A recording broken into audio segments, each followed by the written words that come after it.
Ono v té Kanadě mně přijde i Logan jako brutál, protože mě tam celou dobu přijde jako, že dělá reklamu na nějaký šampon nebo na sekiry nebo něco, jak tam chodí narvaný. To je nejhorší, tam chvilku je prostě dobrý film. Yes. Pak si říkáte, to je smutný, takový jako hezký lidi, ale pak najednou je zoom. Jako ono už jenom to, že sleduješ Wolverina, který začne jako bezďák, jako medvěd. Pak mu řeknou, že je voják, pak se z něj stane samuraj. Kontinenty se pohybujou a třeba udělou tolik.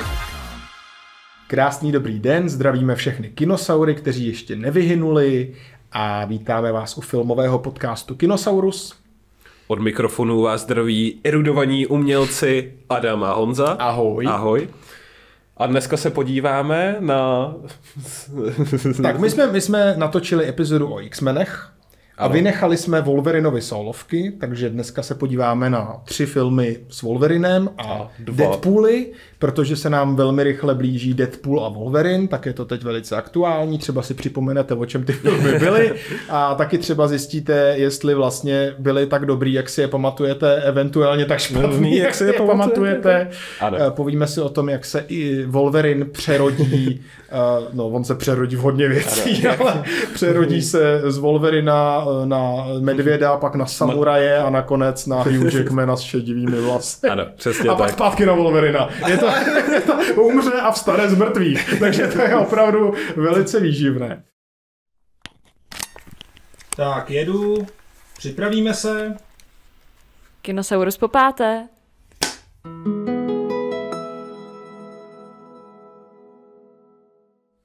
Tak jo, tak v minulé epizodě jsme si povídali o X-menech. Ano. Rozebrali jsme celou tu sérii, která má asi 11 dílů, ale vynechali jsme ty 3 filmy, co jsou jako solovky Wolverina. Takže samozřejmě pro fanoušky X-menů doporučujeme předchozí epizodu jako takovej 2,5 hodiny dlouhý setup na tuhletu epizodu naší. Ale určitě to zvládnete i bez toho, ale měli byste se podívat. My se teda podíváme na 3 Wolverinovy solovky. Na nich je zajímavý, že oni jako na sebe moc nenavazujou, nebo jako je to takové volné. Oni na sebe vlastně vůbec nenavazují. A první z nich je hvězdná X-Men Origins Wolverine. Tak, jak jsme říkali v našem minulém podcastu, tak X-Men Origins to byl takový pokus jako nastartovat novou sérii. Hádám, že i sérii, která neměla být úplně kontinuální. Asi ne, asi to mělo ukazovat Origins. Ano, X-Men Origins, ale vzniknul teda jenom jediný film z téhle série, X-Men Origins Wolverine. Ano. Je to rok 2009, USA a Velká Británie, což je na tom fascinující, protože část toho filmu se odehrává v Kanadě a přitom se na tom Kanada jako produkčně nepodílela, což mě teda, jako podílela se na jiných těch dílech, takže tohle jako už mě samotného fascinuje. No i ty hory vypadají tak fejkových pozadí, že možná by to skutečně nebylo v Kanadě. No a má 103 minut ten film. Mimochodem ten film je tak špatnej, že sami Foxové řekli, že jako neexistuje. Že není součástí té série. To je velmi vtipné. To je super. No a na režisérské sesli sedí Gavin Wood. Krásné. To je skvělý. Bohatým berachudým dává Origins Wolverine. No a je to teda úplně jiný tým, prostě všechno úplně jako vlastně se to té série vůbec netýká. Je to tak. Ale v hlavní roli je Hugh Jackman. Ano, ten se nám vrací.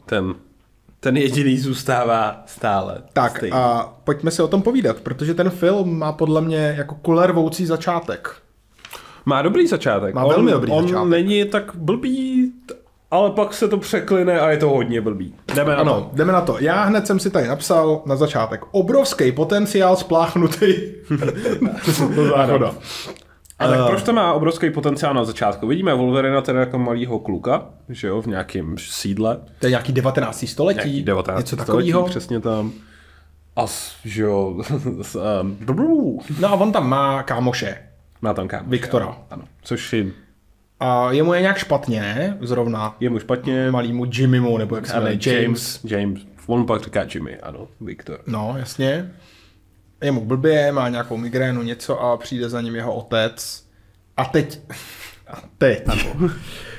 Hele, na Netflixu před nějakou dobou přistálo sci-fi seriál Problém 3 těles. Ano. Neviděli jsme, slyšel jsem, že je výborný, doženeme, ale já bych si dovolil tady půjčit si název a trošku ho parafrázovat. Já tady totiž vidím Problém 2 otců. Problém 2 otců je ten, že my teda uvidíme otce malého Jimmyho, který je nápadně podobný Hugh Jackmanovi, který hraje dospělýho Jimmyho. Jasně. Není to ten samý, ale je mu podobný. Ale je mu velmi podobný, typově. Jasně. Jako. A pak vidíme otce toho Viktora a to je zase nápadně podobný herci, co hraje dospělýho Viktora, což je Liev Schreiber. Jo, Liev Schreiber. Čtu to správně? Hádám. Nevím. Kdo ví, to je naše tady doména, že? Nebo Schreiber, nevím. No a jsou si opravdu jako velice podobný. Jako jo, ty otcové těm synům. Těm synům, určitě. Jenomže my zjistíme za chvíli, že ten otec toho Jimmyho, který je velmi podobný Jackmanovi, není jeho otec. Ne. A že otec těch dvou je ten druhej, ten teda, co je Viktorův otec, tak je i Jimmyho otec. A já nechápu proč. Proč nemůžou být spojený teda matkou? Víš co? Že oba ty chlapy spali s tou stejnou ženou. Jasně. A ta porodila ty dva kluky. Jasně. Ale navzájem jakoby o sobě teda neví. Ono to jakoby lorově navazuje na předchozí X-meny, který nám říkají, že mutantní geny přenáší otec. Ale je to úplně irelevantní, protože jakákoliv kontinuita jako... Jo, to je irelevantní, ale já ti teď nerozumím úplně, jak to myslíš matkou? Takže oni mají být jako nevlastní bratři, nebo co? Jo, jasně.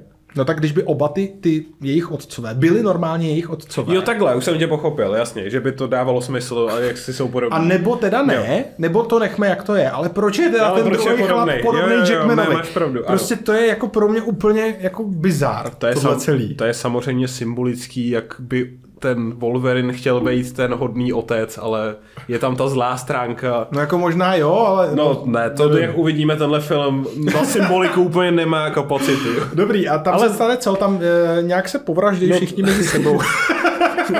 Já už ani nevím. Tak se kdo povraždí, víte co? No já vím, že Jimmy zabije toho svýho skutečného otce, protože ten předtím zabil toho jeho falešného otce. Ano, to je jak v turecký telenovele. Ale dobrý.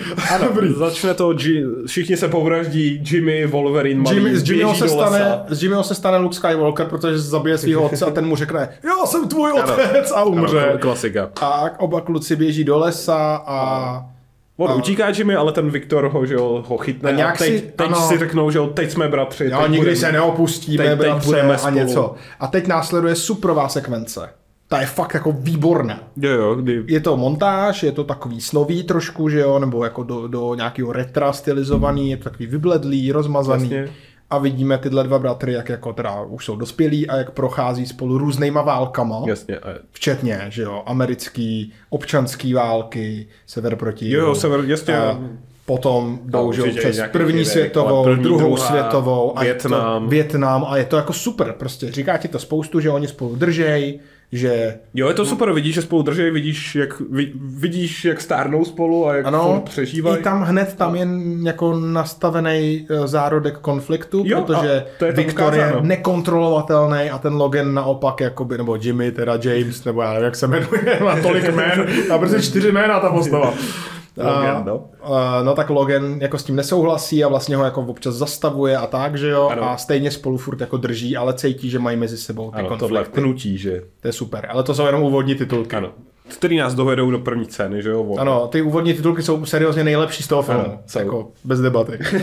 No a... Takže máme ten dobrý začátek, máme tady, ale mně se líbí, já mám rád tyhle ty příběhy jako s nesmrtelnýma, který procházejí těma dějinama a to je úplně, že jo, tak... Já bych může být tak silný, že jo? Ano, teď to má 3 minuty nebo kolik, že jo, jsou úvodní titulky a přitom to jako je ucelený příběh a vlastně bych řekl, že je to jako mnohem lepší než jakýkoliv jiný příběh s upírama nebo s někým, který jsem viděl, že fakt to je jako atmosférický.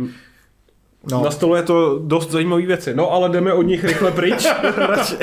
Jdeme od zajímavých věcí rychle pryč. Ne, to ještě ne. Ale teď už to začne jako vypadat, co za film jsme. Do hry vstupuje Stryker. Ano. To je naše oblíbená postava. Už je to jako 3. herec v řadě, že jo? Nebo teďka časově teda 2., ale ještě bude 3. potom. Ale...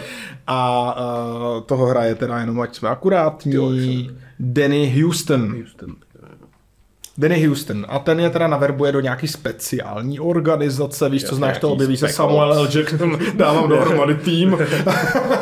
Ano, tak, nějaký, co mají dělat tu špinavou práci pro vládu, že jo? No a teďka a jsou to všichni oni tam nejsou mutanti vlastně. No, k tomu se dostaneme. Takže speciální tým je složený z Logana, který má drápy, v tuto chvíli ještě kostěné.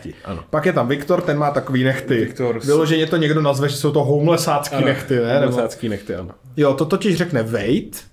Wade Wilson, kterého z komiksu můžeme znát jako Deadpool, už se nám propojují ty dvě témata. Ovšem v tomto filmu je Deadpool podle mě asi nejvíc kontroverzní věc jako ze všech. Tady jejich rozhodnutí, jak naložit s postavou Deadpoola, mi jsem naštvalo všechny, který Deadpoola jenom ze začátku, když ho vidíme, tak je to jenom týpek v nějakém červeném tílku, který má 2 meče a prostě dokáže s nima fakt dobře šermovat a vlastně asi ani není mutant, nebo...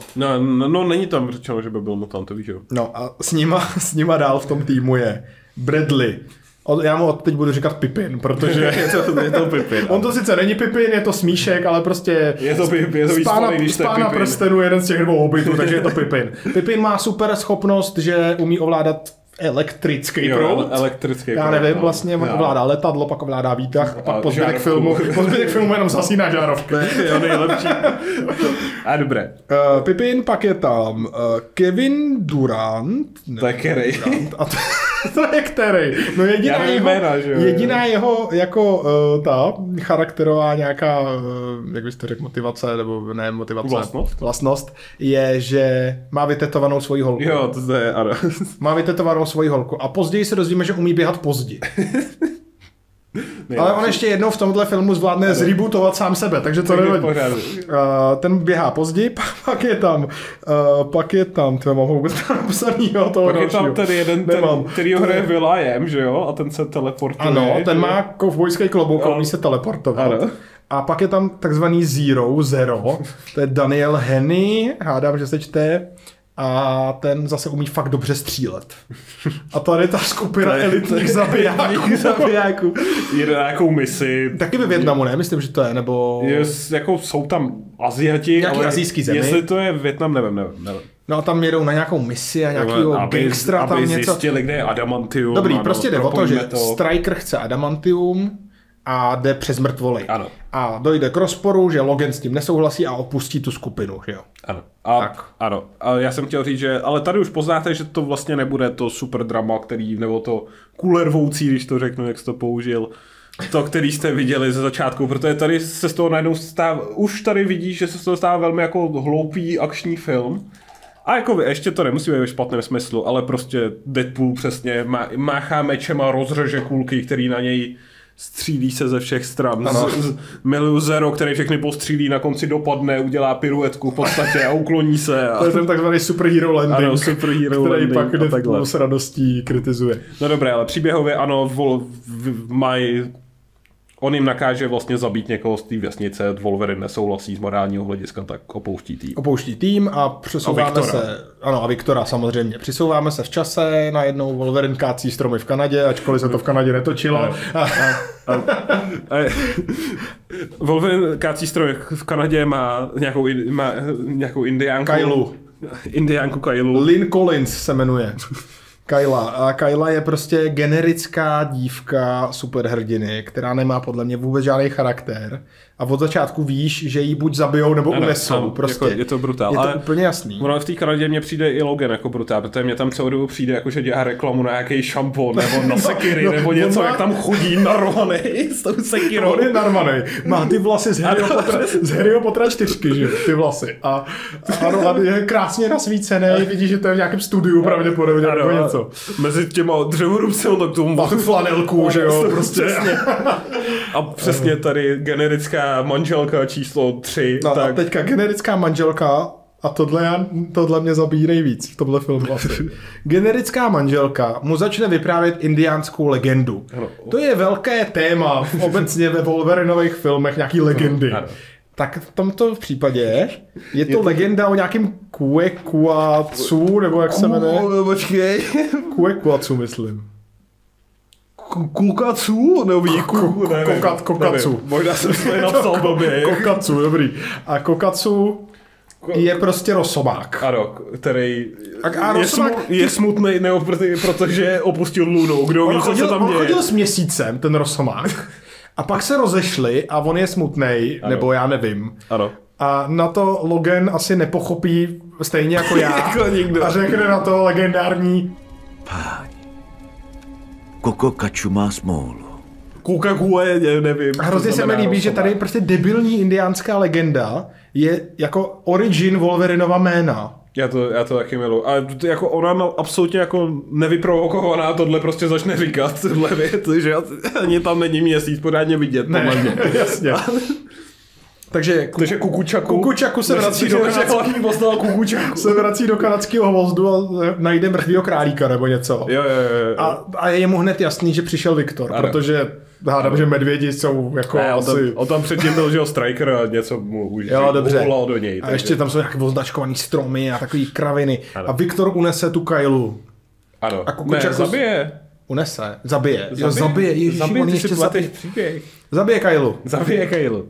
A Kukučaku... Nejde jí tam mrtvou Wolverine. Kukučaku vyráží se Strikerem a Striker do něj napíchá to adamantium. Aby se mohl pomstít teda Viktorovi. A udělá mu tu kostru a ty drápy, že jo, konečně, což teda nedává vůbec smysl, proč se mu najednou kostělý drápy změní na nože, ale to je jedno.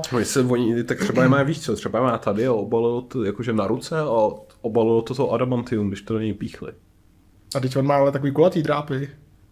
No ale víš co, když hodně... Ne, filmu se to hodí, když musí to být takhle na něj naliješ, dobrý. A hned na to Striker řekne, vymažte mu paměť. Protože se to scenárista vyhodí. Strikerův zase geniální plán, který je nalákat Wolverina, udělat mu kostru. Nic mu neříct a vymazat mu paměť. Tam je spíš nejhorší, že jo, proč mu nevymazal paměť předtím, potom, teď jako tolik příležitostí to s tím měl mu vymazat paměť, ale až teď. No a Wolverine, i když je ve vodě, tak on je gigačet, takže on to slyší, vyskočí ve zpomaleném slow-mo, už to udělá jako vždycky a tam je skvělý záběr. V tomhle filmu Wolverine hodně křičí, jakože on hodně křičí dost často, ale tady křičí ještě víc. V tomhle filmu Wolverine má dvě specifika, hodně křičí a má velmi viditelný CGI drápy. To nevadí, ono jako obecně efekty v tomhle filmu jsou tragický, absolutně. Ano. Když se jede v autě, tak necítíš nic. Cítíš ten green screenek tam vzadu. No dobrý, a ještě tam miluju, jak Wolverine prchá z té laborky, tak on takhle, že udělá X, když vybíhá z té laboratoře. Takže takhle třema, že jo. No a takhle ve prostřed zůstane ten kosočtvereček, že jo, který tam zůstal potom tak on tam tak jako levituje ve vzduchu, dokud Wolverine nevyrazí. To je nejlepší. Ne, ten se neptá na nějakou tvojí fyziku nebo gravitaci. Teď překvapivě Wolverine je nahej a prchá do docela zajímavého filmu. Najednou ho zase navštíví. Ano, on doprchá na do nějaký farmu, jasně, do nějaký stodoly. Tam je nějaký starý pán. Starý pán se starou paní a ty mají s ním velmi zajímavou interakci, že on je jako nahej cizinec, že jo, a oni se o ně jako začnou starat a jsou na něj jako hodný a sice jim přijde divnej, ale jsou prostě milí. Jsou milí. Teď dostaneš origin Wolverinova kostýmu, protože oni tam zrovna čirou náhodou mají koženou bundu se žlutejma pruhama. A mají tam i jeho motorku. Tak mu to dají, Wolverine rozřeže umyvadlo a potom se stane to, že najednou jsou oba tyhle ty důchodci mrtví. Ano, protože zabije Zero. Zabije Zero, který sedí na takovém CGI kopečku kousek od ní. To je nejhorší, tam chvilku je prostě dobrý film. Yes. Zabije Zero, vy si říkáte, to je smutný, takový jako hezký lidi, ale pak najednou je zoom, aby jsme viděli kudy přesně Zero digitální zoom přes tu digitální krajinku. A tam je Zero a říká něco, trefil jsem je a trefil jsem Logana.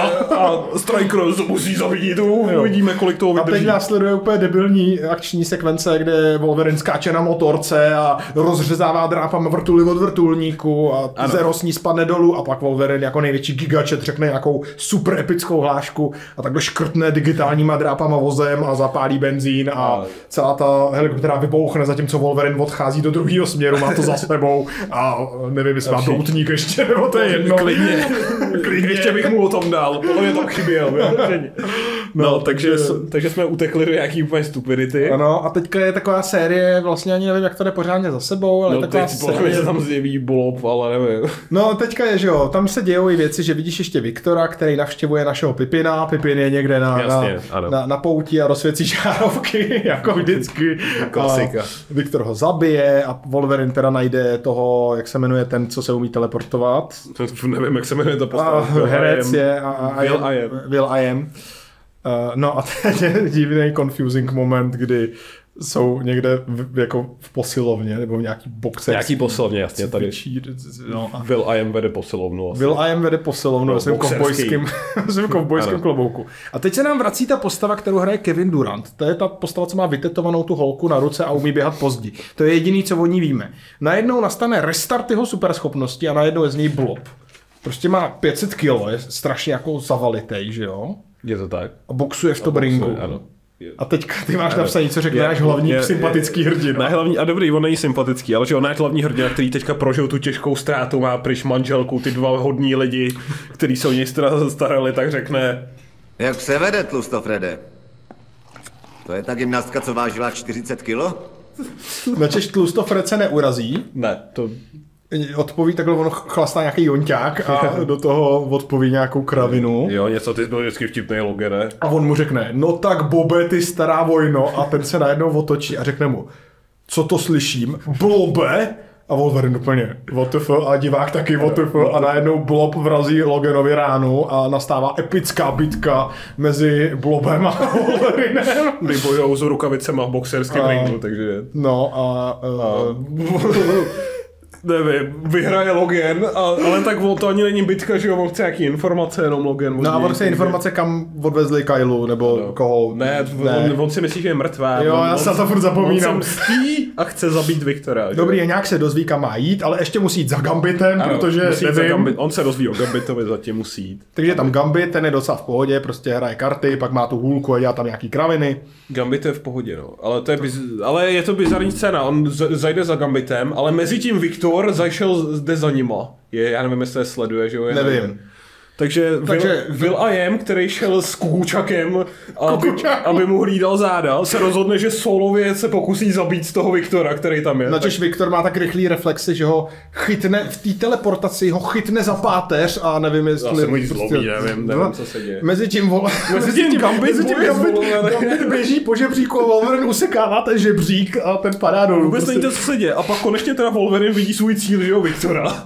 Tak se porvou, ale uteče Viktor a je tam zase Gambit. A Gambit dostane Wolverina na nějaký ostrov a teda ještě mimochodem se dozvídáme, že Viktor pro Strikera lovil mutanty, takže dostaneme origin Kyklopa, který někde ve škole tam utíká a ten ho honí.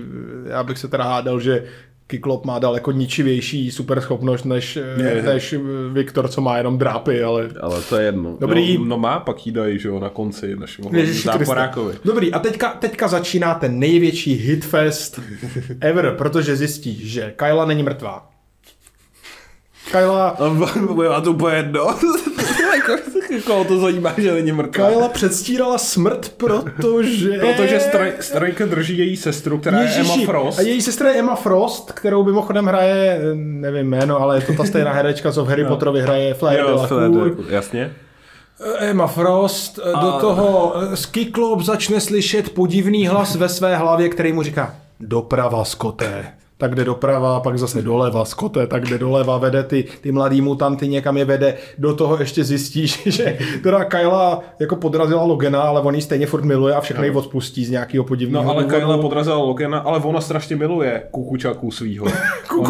Ona říká, že to nebylo falešný, to bylo pravý ta láska. No a ještě do toho se dozví, že Striker tam vyrábí nějakýho jako supermutanta a ten se teď objeví a je to Wade Wilson, takže je to Deadpool, který vypadá jak nějaký sci-fi zombie. No, jo, dobrý popis. Má zašitou pusu.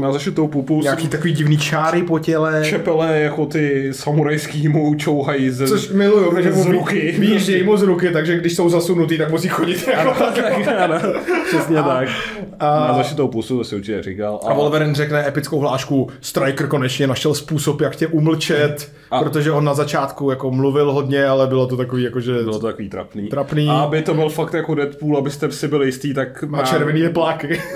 Ne, to taky. Má červený tepláky. Černají mu ty oči, že jo? Ježiši, jo, jsem zapomněl. Takový pigment se mu najednou spustí, že má najednou černý oči, vůbec nevím proč, ale... Je nevyspaný, jo, prostě. Jo, asi. A najednou, jako je to sice Deadpool, ale najednou má úplně všechny schopnosti, na které si vzpomeneš, takže se umí, jako, no on se umí regenerovat, ale ještě teleportovat, střílí laser z očí.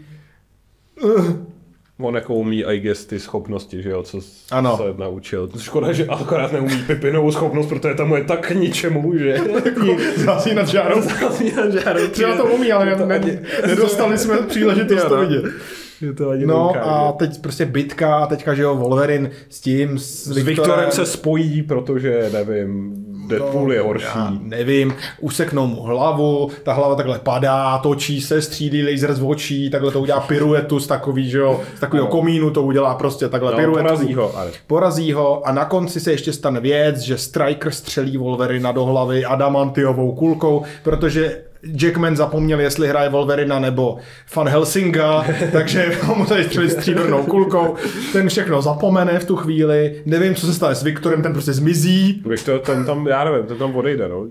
Viktor zmizí, Wolverine všechno zapomene, nevím, co je s Kylou. Ta umře, tu se pamatuju. Vidíš, tak nakonec stejně umře. Ta umře, nevím. Počkej, nemá ona taky super schopnosti. Poslední má? Ona je, má přece ne. Ona je mutant, co tě dokáže ovlivňovat, když se tě dotkne, že ti řekne jakože... Takže ona řekne Strikerovi něco běž, až tě budou bolet nohy a toho pak chytnou nějaký, nevím, FBI nebo někdo takový. Někdo ho najde potom. A ještě se dohraje linka s tím podivným hlasem v Kyklopově hlavě, protože ten hlas ho dovede ven z toho zařízení a tam stojí Mr. Proper. A tam stojí Mr. Proper. Ale Charles Xavier za mladá. Omlazený Xavier, Patrick Stewart, takže to jako ještě má jako sedět s tou původní trilogií, ale on tady chodí, takže hned další film, první třída, to zase zretkonuje. Naprosto rozbije tohle, co jsme viděli. A tak on už ten Wolverine nedá smysl. Na konci, že jo, Gambit tam pomáhá Wolverinovi, který Gambit se nikdy nezjeví žádným z budoucích filmů. No a já miluju, že tenhle film, prosím tě, byl nominovaný na jednu jedinou cenu. A byla to cena za nejlepší DVD vydání. Je to tak, já souhlasím, že v tom DVDčku to měl úplně jiný efekt. No, takže jako tohle je neuvěřitelný. Je to neuvěřitelný, je to neuvěřitelný. Zase člověk se může zasmát. Já tady mám napsáno, že navzdory potenciálu je tenhle film jenom příběh. Že tam jakoby není pointa. Jo, ne, není. To je opravdu, a jako jedinou pointu, já to mám napsáno, náhradou za pointu je nějaký čínský divno příběh. Což není čínský, on je indiánský. Kukučaka je pointa. Pointa je, že Luna je osamocená, protože Kukučaka je... No, nevím, co je. A samozřejmě tenhle film má potitulkovou scénu. Jo. Ve které zjistíme, že Deadpool neumřel. Ano. Deadpoolova hlava na konci otevře oči, podívá se do kamery.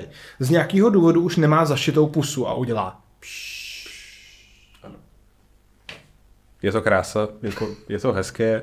No, takže, ale od toho potenciálu, který jsme viděli na začátku, 2 nesmrtelnýma bratrama, který teďka budou v konfliktu a bude to dojemný, bude to, nevím, takový Highlander prostě dobrý, tak není vůbec nic a je tam Kukučaka. No je to tak špatný, že samo to studio, který to vytvořilo, řeklo, že ten film neexistuje.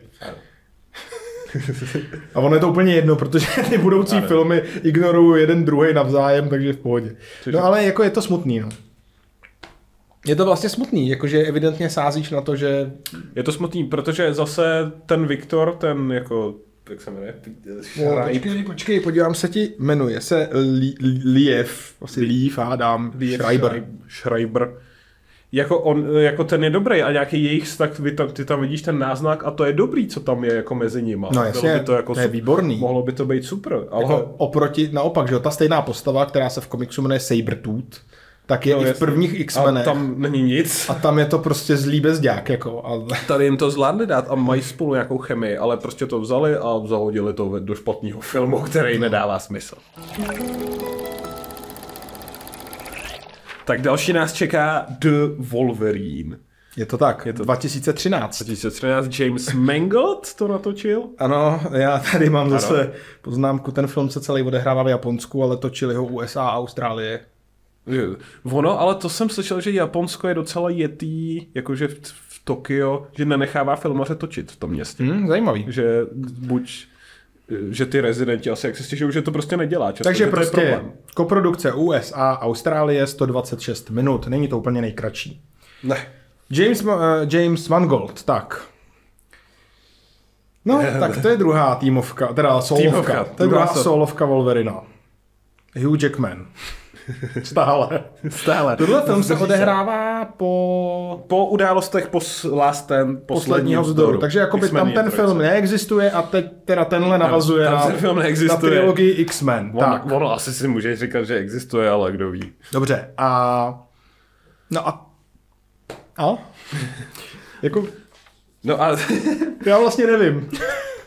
Nevíš, tak kde najdeme tak úplně začátek našeho filmu vidíme Logana, bojovníka, jak je v nějaký Hirošimě je vězněnej a jsme v té moment, kdy tam samozřejmě bude dopadat jaderná bomba a vidíme nějakého mladého japonského důstojníka, který se jmenuje Yoshida. A Logan ho zachrání tím, že ho zacloní tělem, tím přežije výbuch. Což je jako skvělý, protože Logan je úplně pohořelej prostě, že jo. Měl by umřít, teďka až ve bolestí zacelujou se mu ty rány. Jako... Jo, to je hezký. Můj jediný hnidopiský detail byl, že Logan tam říká něco, jako že implikuje, že ví, že na ně schodí atomovou bombu a já nevím, jak by to Logan jako věděl.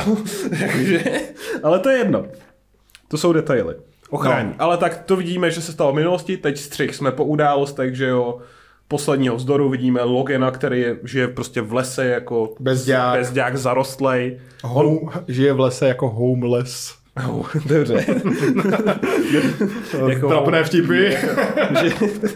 Dobrý. Žije v lese jako homeless. A jako zvíře, on tam má s kámošem medvěda doslova. To je vyloženě, on značkuje drápama stromy a vedle kousek jde medvěd a to je fakt, jak kdyby na sebe udělali. Jo. A jde dál. Dojde do hospody, tam jsou nějaký lovci. Do nějakého obchodu, ale potká lovce, jasně. On je seřve, že... Ne, to ještě ne, to je brzo. On prostě jenom potká lovce. A to se pak dohraje. Ale já už tady chci říct, že tady ten film, aspoň, že James Mangold, aspoň tady na začátku ukázal, že ví, k čemu je lepší, jakože když děláš solovku oproti X-Menům klasickým. Problém u X-Menů klasických je, že tam je vždycky strašně postav, ten příběh bude vždycky zaplněnej, hutnej, nemáš na nic čas, musíš prostě jet. Mm-hmm. A tady The Wolverine, tenhle začátek v Kanadě, tam jako X-Men Origins, tady tenhle The Wolverine. Pohodě. Si ten čas jako nechá na tom začátku. My tam vidíme toho Wolverina, jak se probouzí a je v tom lese, jak pomalu jde, jak si kupuje nějaký věci. A jakoby využívá toho, že je to právě jenom o Wolverinovi, aby jsme s ním strávili tu chvíli. Což je dobrý. Oproti X-Men Origins, který měl tuhle příležitost, ale vykašlal se na ní, aby tam nacpal úplně všechno. Aby tam Pippin zasínal žárovky. Dobrý, no. Tak, no a on má ještě sny o Jean Grey. Ano. Kde ho teda pronásleduje to, že jí musel zabít, že vlastně... Tady už je Wolverine velmi, velmi zahořklej a chce vlastně umřít. To je super téma, protože on žije prostě x století, nebo já nevím, století ne, ale prostě žije strašně dlouho. Jo, já nevím, no, tak žije strašně dlouho a chce prostě už jako umřít a chce jít za tou Jean vlastně. Jako, ano, vypadá, že se trápí velmi. A tam, že oni zabijou toho medvěda, nějaký lovci, tak on jde do baru, tam ty lovce seřeže prostě. Ještě ho zabili nějakou, že ho jedem, nějakou nelegálním jedem, tak je seřeže za to, že jeho kamarád trpěl. Ano. A tady se nám, ale že jo, náš skutečný příběh sem přijde, kdy tam je Japonka Yukio. Yukio přijede. Hraje jí Lila Fukushima. Samozřejmě. Dobře, Lila Fukushima. Ne, Yukio, která vypadla, nevím, z typického japonského anime. No prostě má pruhovaný rukávy a červený vlasy a tak a její super schopnost je, že vidí do budoucnosti. Ano, takže... Nějaký střípky neurčitý, to je teda téma, který nevím, jestli se dohraje nějak smysluplně, ale...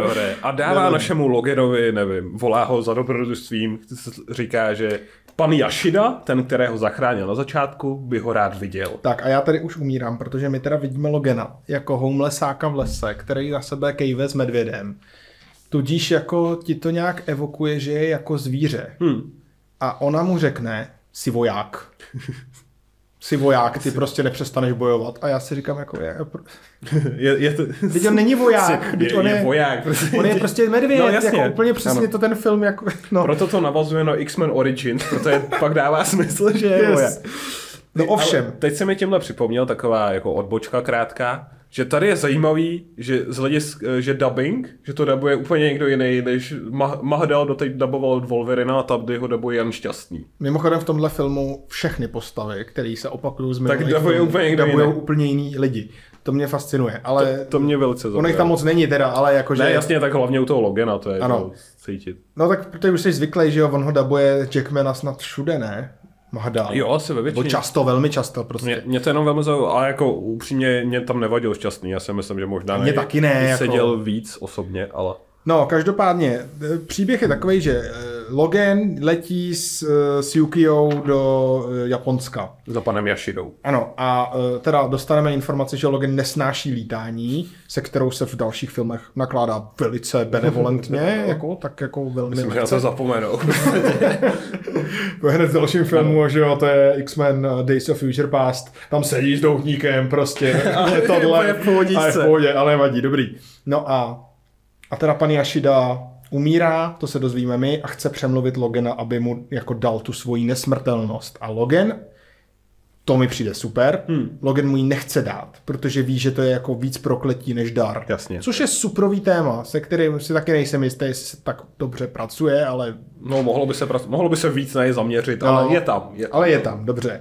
A teď je to pro mě úplně nejvíc bizarní, protože my dostaneme Logana, který je zvíře, pak mu random Yukio začne říkat, že je voják a najednou se přerodí prostě v elegantního samuraje. Ano. Tohle je jako... To je Loganova cesta od zvířete k samuraji. Já nevím, co tě hodí na tom oblouku. Ten film jako není úplně špatný, ale tohle mě jako fascinuje, že tě napadne vzít Logana, který je prostě, že jo, drsný zvíře, prostě bez slitování, nebo jako...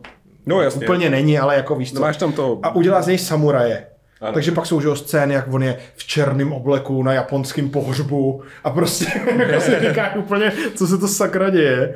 Mě to pobavilo, protože mě ten příběh přesně přijde jako něco, co bych četl v komiksu, v dobrém smyslu. Přesně, že nevíš, co udělat, tak řekneš, jo, Logan jede do Japonska, stane se samurajem. Asi jo, jako, tak ono to z toho určitě vychází, že jo.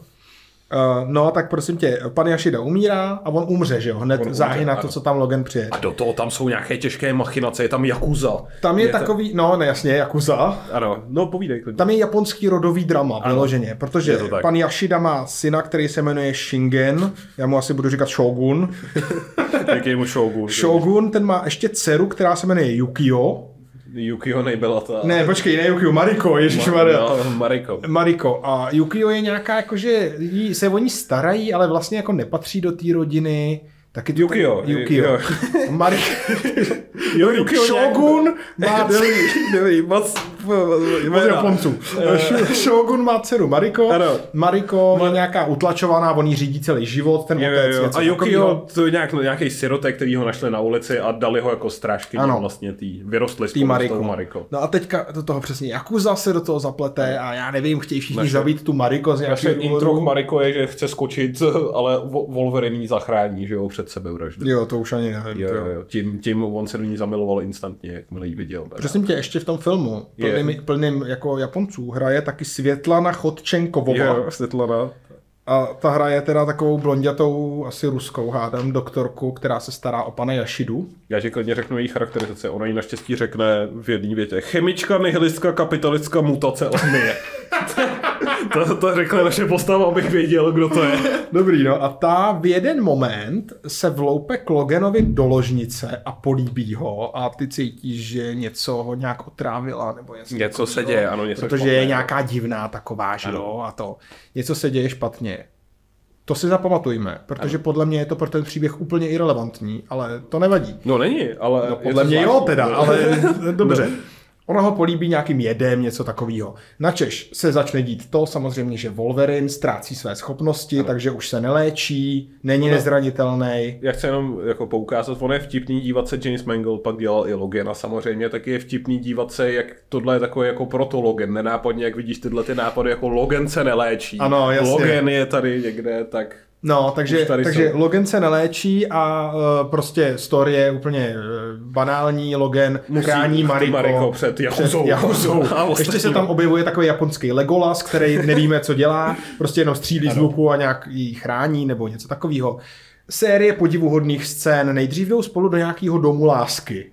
Jasně, oni utíkají, takže to je takový zvláštní. Oni utečou, tam je taková akční sekvence, že jo? Ve vlaku. Shinkansenech. Ano, to je zajímavý. To je dobrá tam, jak rychle jedou, ale pak jdou do domu lásky. Do domu lásky, to je takový jako divný najednou. Hodinovýho hotelu prostě. Ano, je z toho takovej jakoby Blade Runner v Japonsku chvíli, že jo, protože všude jsou nějaký neony, je to takový zvláštní. Pak zase odjedou na venkov. No ono teďka je vlastně celá taková sekvence, kdy se jako nic neděje, protože naše záporáci netlačí, ale tak oni se do sebe zamilovávají. Oni se do sebe zamilujou, což mi teda přijde, že zase Mariko nemá vůbec žádný charakter. Ano, jako je to lepší než stará Jean podle mě, ale ne o tolik. Tak Mariko vytáhne zase ze zádele, tam dropne prostě nějakou čínskou legendu. Japonskou legendu, tam pro změnu se to nemenuje Kukučaku, ale jmenuje se to, jak jsi to říkal? Kuzuri, kámo, zase je to vodka. Kuzuri, což je rosomák, který jí ochrání před nebezpečím. Tady to je aspoň trošku, jakože to dává smysl, protože jí to vyprávěl ten dědeček, ten Yoshida, co zažil z neosvědčení, ježiši. Moc X-meni o nic, jak ano. Hirošimě. Takže opět dostaneme origin toho, proč se Wolverine jmenuje Wolverine, už po 10.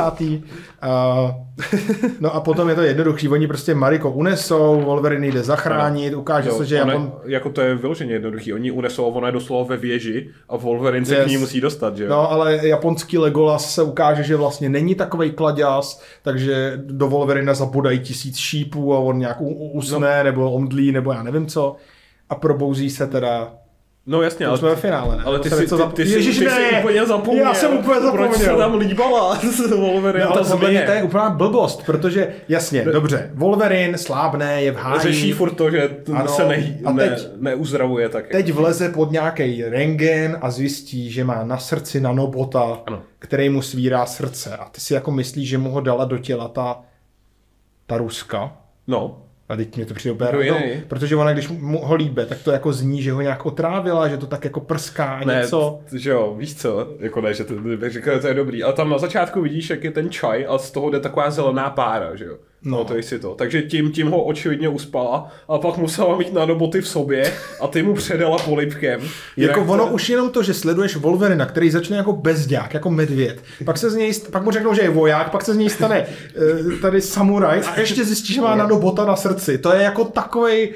Já nevím, no. A Yuki ho varuje, že umře. Ano, a to je zase, že ano, to je téma, protože Yuki ho vidí do budoucnosti a ona vidí, a teďka si to zapamatujeme všichni, vidí Wolverina v podobné místnosti, mu řekne, jak držíš v ruce své srdce. Což se nevyplní teda. Spoiler, ono se to vyplní o film později a vyplní se to úplně jinak, takže to opět kontinuita neexistuje. Dobrý. No a na konci dobrý, tak on teda. No dobrý, teď jsme se dostali, ano, Wolverine. On ještě mezi tím bojuje s tím Shogunem. Jo, to se tam stane. Ten tam řve na něj něco, že jeho otec byl posedlej mutací, Wolverine ho propíchne, teď je epický záběr, Wolverine v záři zapadajícího slunce, jenom v trenýrkách, takhle si ze sebe vytáhne katanu, prostě takovýhle bizáry. A Wolverine je uvězněn teda potom. Co šel zachránit tu Mary? No teď veliký twist. Jestli veliký twist. Pan Yoshida je Pane bože, pan Yoshida se nějak vrátil. No, ale jak se vrátil? Pan Yoshida se vrátil. Má adamantiový exoskelet, 3 metry vysoký ve tvaru samuraje. Ano. To je velice praktické pro normální život. Víš, co půjde do obchodu, se samuraje. Přesně. Má to nějaký oblek, který asi se dozvíme, že mu pomáhal přežívat nějaký, že jo, komiksový věci, to je jedno. No jasně, a chce vysát z Logana adamantium. Ne, tu jeho sílu. Tu jeho sílu. On chce vysát tu jeho sílu a tu vysaje tak, že on jako tady Silver Samurai chytne ten meč do 2 rukou, on začne hořet, a tak mu usekne drápy. A na ně pak navrtá nějaký vrták. A tím může vysát tu sílu. A vysává z něj sílu, Wolverine přijde o své adamantium, nebo to už bylo předtím, já nevím, to je jedno. Drápy, že jo, přijde. Mezi tím Yukio bojuje s tou ruskou, ta se jmenuje Viper, zmije. Tak bojujou, mezi tím tam Mariyuka, jak se jmenuje? Mariko. Ona zabije nakonec toho svého dědu. Ano, Mariko pochopí, že její děda už to nezvládá úplně mentálně, tak. Já nevím, co se stane s tím Legolasem, to je jedno, ten prostě někam zmizí. No ten taky zradí tohodle, protože je to o tom, že jo, že tady ten děda, který si měl smířit se smrtí, se nechce smířit se smrtí, tak kvůli tomu zničí vlastně všechno, co budoval v podstatě. Ano, jasně. No a tak tady ten se postaví taky proti němu, on ho taky zabije, ten samuraj. Aha, ten děda. No a nakonec teda samozřejmě samuraj je poražen, ano. Wolverine se vrací zpátky domů, s Mariko nevím, co se stalo, nějak se... Ne, Mariko, oni se rozloučí, ona chvilku, jestli tam nechce zůstat, on řekne ne. Yukio jede s ním, že jo, do opět letadla. Sedí v letadle, tam mimochodem je vystřižená scéna, kdy mu Yukio dá komiksový kostým, žlutej. Což já jsem asi rád, že je vystřižená, nebo já nevím, mě by nevadila asi. A Wolverine přijíždí nějak domů, ano, a tím to končí, ne? To končí tím, no, že jsou v tom letadle, podle mě. Tak, a pak je ovšem podtitulková scéna, kde Wolverine je na letišti. Najednou se zastaví čas. Ne, najednou Wolverina někdo zastaví. Jakože ano, fyzicky nemůže zjistí, chodit. Že za ním stojí Magneto. Ano. Spousta otázek. Magneto, teda my víme, že asi nepřišel o své schopnosti, protože jsme dostali na konci posledního vzdoru nějaký ten, jako teaser. Ano, že ale zvládnu. Otázka je, oni z něj vysáli to adamantium z Logana, nebo jenom z těch drápů a jinak mu zůstalo, nebo... No, asi mu zůstalo jenom z těch drápů. To prostě tak zase jako matoucí, nevím. A najednou se zastaví čas a přijede Charles Xavier, který ho s jistotou dabuje někdo úplně jiný. Určitě nejsou. No a tady ty dva řeknou jakože něco o Logane, blíží se něco zlého. A to navazuje na Days of Future Past. Ano, které se pak dostane. Kde teda miluju, že tam ten film začne bez jakýhokoliv vysvětlení, jak se Xavier jako oživil nebo něco tam. Jo, tam prostě existuje. A tam už má Wolverine zase adamantiový drápy. Ano. A jsou úplně někde jinde, že jo? Protože tohle je nějaký současný svět, tam jsou nějaký budoucnosti, že jo? Takže prostě obecně je to hrozně podivný.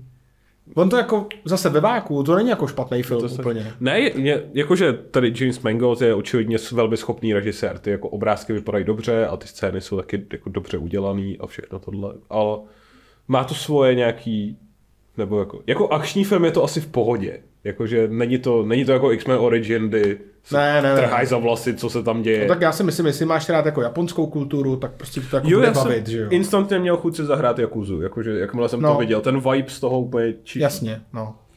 Ale jako takhle, když si řekneme, o čem to je, tak je to vlastně hrozně divný, že jo. Ano. Co je na tom zajímavý, mě na tom přijde, je, když vidíš ten nenápadný hinty, co pak se přenese do Logana. Přesně vidíš Logana, který se... Přesně tam je, i v tomhle filmu je přesně ta scéna, kdy je Logan před umyvadlem a takhle, že jo, krev mu teče a ty kulky spadají z něho. To se zopakuje skoro doslova v Loganovi. Tady nám za oknama burácí nějaký buráceč. Nějaký buráceč. Já ještě chci říct, že já tady mám vlastně vypsaný nějaký jakoby témata, hlavně k tomu rodovému dramatu, který je tam poměrně výrazný prvek, podle mě. Tak tam se řeší vztahy otec a syn, děda a vnučka, nevlastní sestry a ještě nějaký odkaz rodu, jako nějaká legenda toho rodu a tak. Takže ono to má jako silný znaky takových těch jako japonských rodových dramat. Určitě. A do toho je tam Wolverine. Tak jsme v roce 2017. Logan, ano. USA 137 minut, je to docela dlouhý, ale zrovna u tohohle filmu tak to vůbec nevadí. Hodí A jak jsi říkal, James Mangold, on dost jako navazuje na ty motivy nějaký. A i jako na celý to pojetí, že to je hodně v atmosféře. Vlastně jako se tam toho až tolik moc neděje na to, jak je to dlouhý film.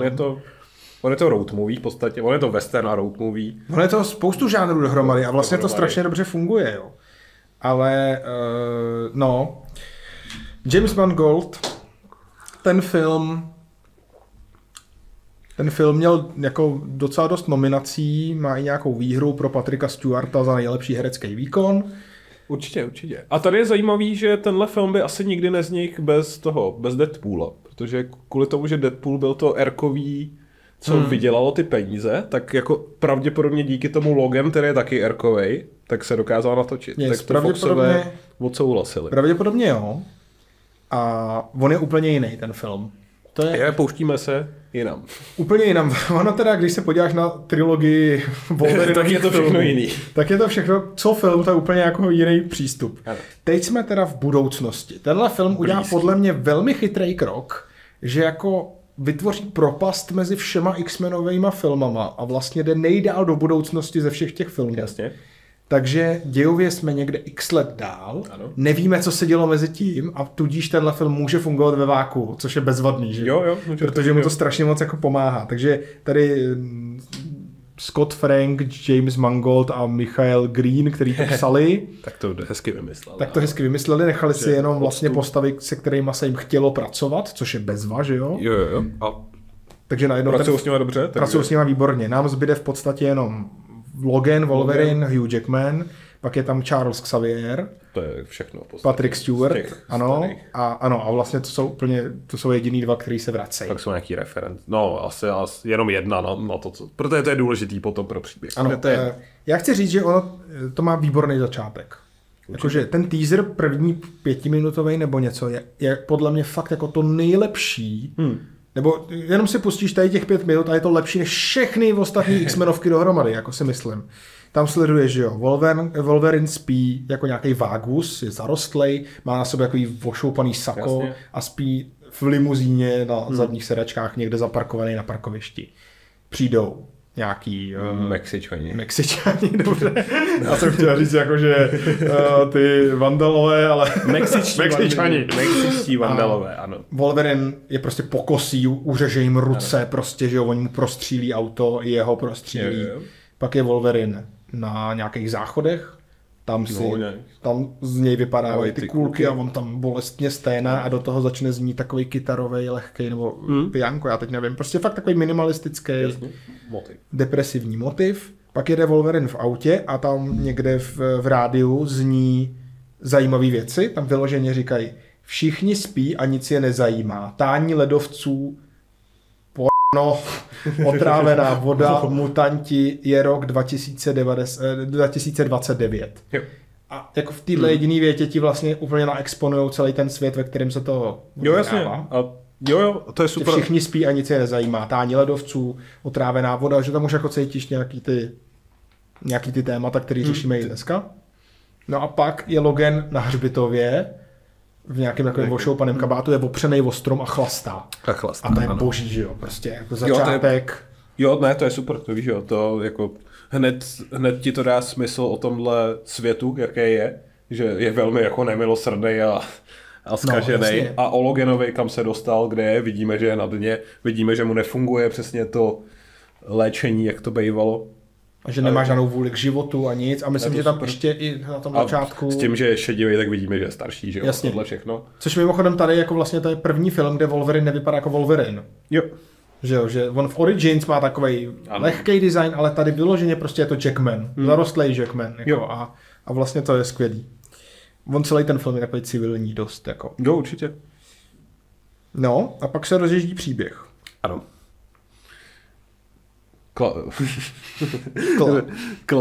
Ne, příběh vidíme nějakou jinou Mexičanku, ne, teďka není z gangu, normální Mexičanku. By the way, tohle imigrační téma je tam taky zajímavý, protože... Ale tak ono to tam souvisí, oni jsou na hranici, že jo, s Mexikem. No a Wolverine vždycky přejíždí přes tu hranici a tam jakoby někde za tou hranicí se skrývají, že jo. Jasně. A vlastně jako skrývají, že jsou mutanti, takže to rasový téma je tam jako taky. Je to důležitý, to víš, jo. A ona vlastně po ně chce, aby je vzal někam na sever. Někam na sever. Teď si nespomenu na ten stát americký. Jo, to nevím, ale to místo se jmenuje Eden, kam ano. chtějí. Prostě někam k severu, kde má být nějaký útočiště pro mutanty. No a Wolverine jí vyloženě pošle někam, to se mi strašně líbí, že ona na něj Wolverine, to se ty, a on na ní zařve, táhni. A to je bezvadný úplně. No jasně, tak tady jsme odmítli naše volání dobrodružství, ale Logan jede domů, že jo? A tam zjišťujeme, že se stará o starého senilního profesora X, Charlese, což je tak super, že tam nikdy neřeknou profesor X. On mu vždycky říká Charlesi a ten mu říká Logane, že jo? Jo, to je super. To je bezva úplně. A ten je prostě starý, senilní, úplně mu hrabe, že jo, on tam vykřikuje nějaký slogany z reklam, prostě to je bezva úplně. Je to úplně bezva samozřejmě, Patrick Stewart tohle, jako, a i s Hugh Jackmanem to spolu skvěle hrajou, ale i bezva jako koncepčně tohle, že vezmeš tu postavu, která je telepat, takže ovládá mysle lidí a necháš jí dát tuhletu jako demenci Alzheimerovu. Ano, něco takového, oni to jenom nakousnou, co má, ale to je jako strašně jako silný nápad, jakože který... Jo. A Wolverine ho dopuje nějakýma lékama, aby to nedělal, protože teď je zbraň, že jo, tenhle člověk, ale Wolverine ho samozřejmě má rád, tak ho nebude chtít ničit. No oni spolu mají hrozně zajímavý vztah, oni se jako neustále posílají někam. Jo. Vlastně mají spolu takovou fakt jako nepříjemnou interakci vždycky, ale cítí, že držejí spolu, protože jsou ty jediný, co zůstali. Jo, a s nima je tam teda ještě Caliban, nebo Calibane, nevím. Caliban, a to je, že jo, Albín, který nesmí na světlo. Ano. Hraje ho výborný Steven Mechant, nevím. Ten je skvělej, ten mám ho hrozně rád. A ten zase je takovej oproti Loganovi, že jo, on je taky zahořklej, ale je to takový chudák vlastně, žije v tom stínu a krčí se a je odsouzený k tomu, že zatímco Logan jezdí ven a tam řeší ty problémy, tak Caliban je zavřený s tím profesorem vevnitř, vlastně nikam nemůže. Jasně, je taky, že jo, to víš, že jo. A oproti Loganovi je takový trošku jakoby intelektuálnější mi i přijde. Víc přemýšlí a ještě, protože Logan má svůj velký plán, že jo, o co mu jde, že chce sehnat dost peněz, aby si mohl koupit jachtu, kam by odešel teda tady s profesorem, s Charlesem. Asi s tím Calibanem. S tím Calibanem, ale Caliban řekne ten problém, že když je Albín, tak asi nebude moc žít v podpolubí. Jo, ale prostě ta chemie tam je velmi jako dobrá, hned víš, co se děje. Vlastně tam je nejlepší, že jediný, kdo má motivaci, je Logan. Ale zároveň motivací všech je jako přežít jenom čistě, že jo, a to je prostě silný, neuvěřitelný. Oproti jiným motivacím, kdy chce někdo zvedat nějaký Golden Gate Bridge a někam je posouvat, prostě, že jo, najednou je to super a je to jako civilní, dává se to na čas, je tam prostě scéna, kdy Caliban jako žehlí kalhoty a baví se, že jo, s Loganem, který se tam připravuje kafe nebo něco takovýho. No a teda příběh se rozjíždí, kdy ta Mexičanka, která ho chtěla naverbovat, tak my zjišťujeme postupně, že má nějakou jakoby dceru, ona to není úplně dcera, ale stará se o holčičku. Charles už naznačuje, že ta holčička je nějak jako speciální, ta holčička nakonec, že jo, oni zabijou tu matku, jakoby, a ona se schová u Logana v autě, objevuje se tam, Jo, a Charles tam s ní sami implikováno, že i s nějak komunikuje, že jo, aspoň dialogu, jasně, nikdo mu to nevěří, že jo, to je super. Je. A objevuje se záporák, který ho hraje Boyd Bolbrook.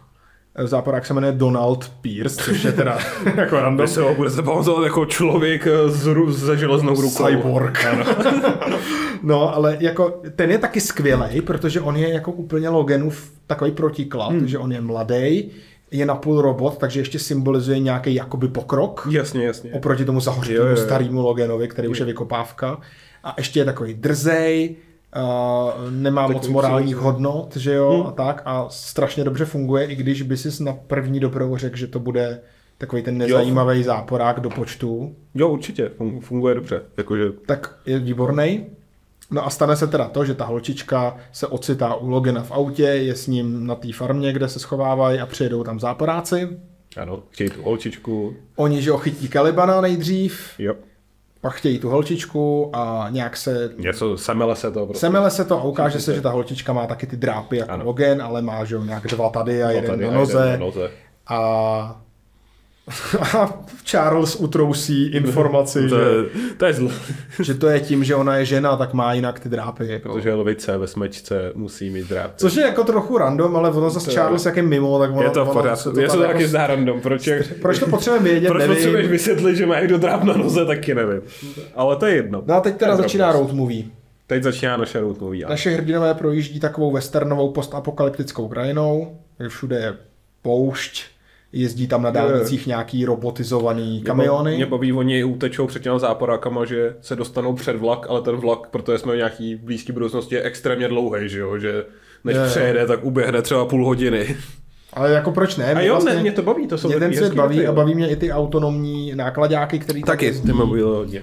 A tak, no a teďka teda je to o nějaký chemii hlavně, že jo, že Logan s tou holčičkou, ona nemluví. Holčička nemluví. A je strašně jako taková drzá a rozmazlená, nebo jakože dělá si, co chce. Dělá si, co chce. A teď to samozřejmě strašně dobře funguje, tam ten Charles a Logan, protože Logan je teda furt ten jako, trošku cynik, co tady vůbec nemá radost, že se do tohohle dostal. No on by klidně vyhodil někde od cesty, že jo. Kdy Charles naopak, i s tím, co víme, že byl jako dřív asi profesor a že ho vychoval děti, se snaží jako k ní jako přistoupit a starat se o ní. A je to strašně hezký, jak se snaží. Ale zároveň Charles, jak je na těch lékách a tak jako vlastně ta jeho kompetence je jako zředěná. A je to strašně dobrý, protože vidíš, jak se snaží a jak to vychází ze srdce, ale jak už ta nemoc se na něm vybírá daň. No a teda mimo jiné, tak oni takhle cestujou, nějaký takový drobný lapálie, mění auto a tak dál. Pak je důležitý moment, kdy zastaví v kasínu. Určitě. Tam je doženou ty záporáci a Charles má nějaký záchvat, protože že jo, zjistíme, že on nebral ty léky úplně, jak jsme si mysleli. Co mu nelíbily, tak má záchvat, kdy vlastně paralyzuje celý asi město, nebo ten minimálně to kasíno a okolí blízký. A teď je vlastně silná scéna, kdy Logan, že jo, hrozně stěží jde a musí se těma drápama zasekávat do zdi a takové věci, aby tam došel. povraždí všechny ty záporáky, který se nemůžou hejbat, to je taky hustý, jak oni jako nemůžou a on je fakt jako brutálně, že jo, mu zarazí ty drápy ze spodu. A protože jsme v Erku, tak je to fakt brutální, ano, to není nějaký... A já nevím, jestli píchne Charlesovi nějakou... Jo, nějakou injekci, on tam má nějakou injekci, který tohle kontroluje. Tam je mimochodem zajímavý, tam je scéna, kdy oni sedí v tom hotelovém pokoji, Charles a ta holčička, a Charles jí pouští nějaký western, který se přiznám, že teda neznám. Shane se jmenuje. Shane je to. A hrozně na něj jako odkazuje, že to je to starý, to je to dobrý.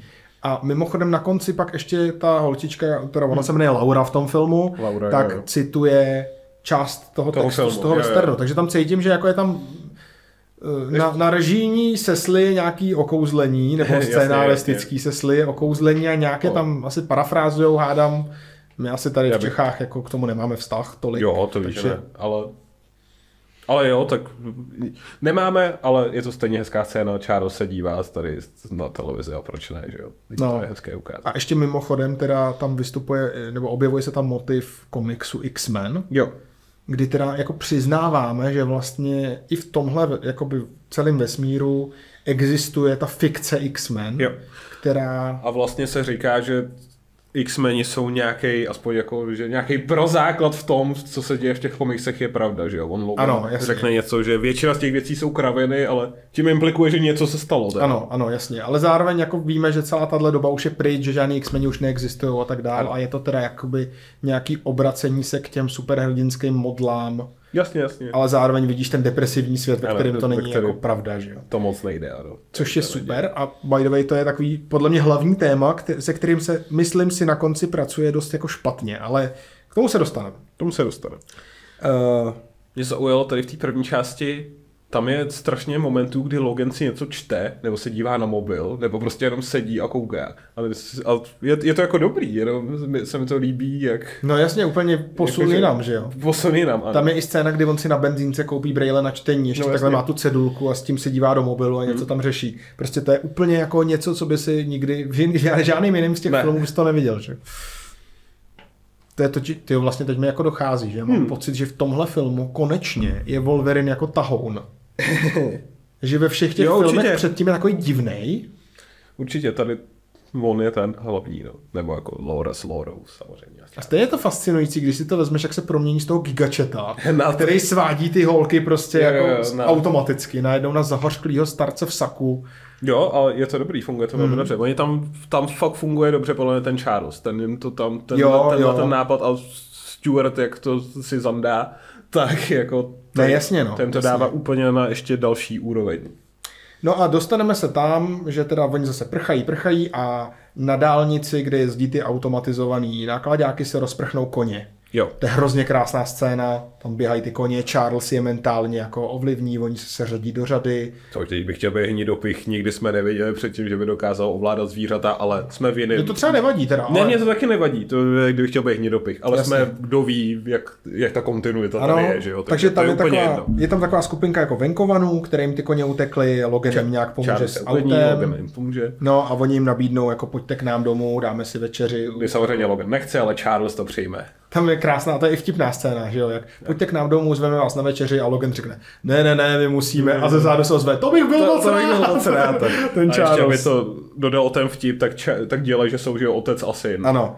A teda mimochodem, tato scéna na té farmě, nebo celá ta sekvence, je strašně silná, podle mě. Určitě. Protože oni najednou jsou v klidu, dokonce vidíš, jak se mají rádi, radujou se, vzpomínají na starý časy, když jo, něco říkají, no, chodil jsem tady k Charlesovi do školy, několikrát mě vyhodili a ani ti nepomohlo, že jsem tam dělal ředitele a je to fakt takový, jako chytne tě to za srdce, najednou vidíš, jak se mají rádi, že mají ty hezký vzpomínky.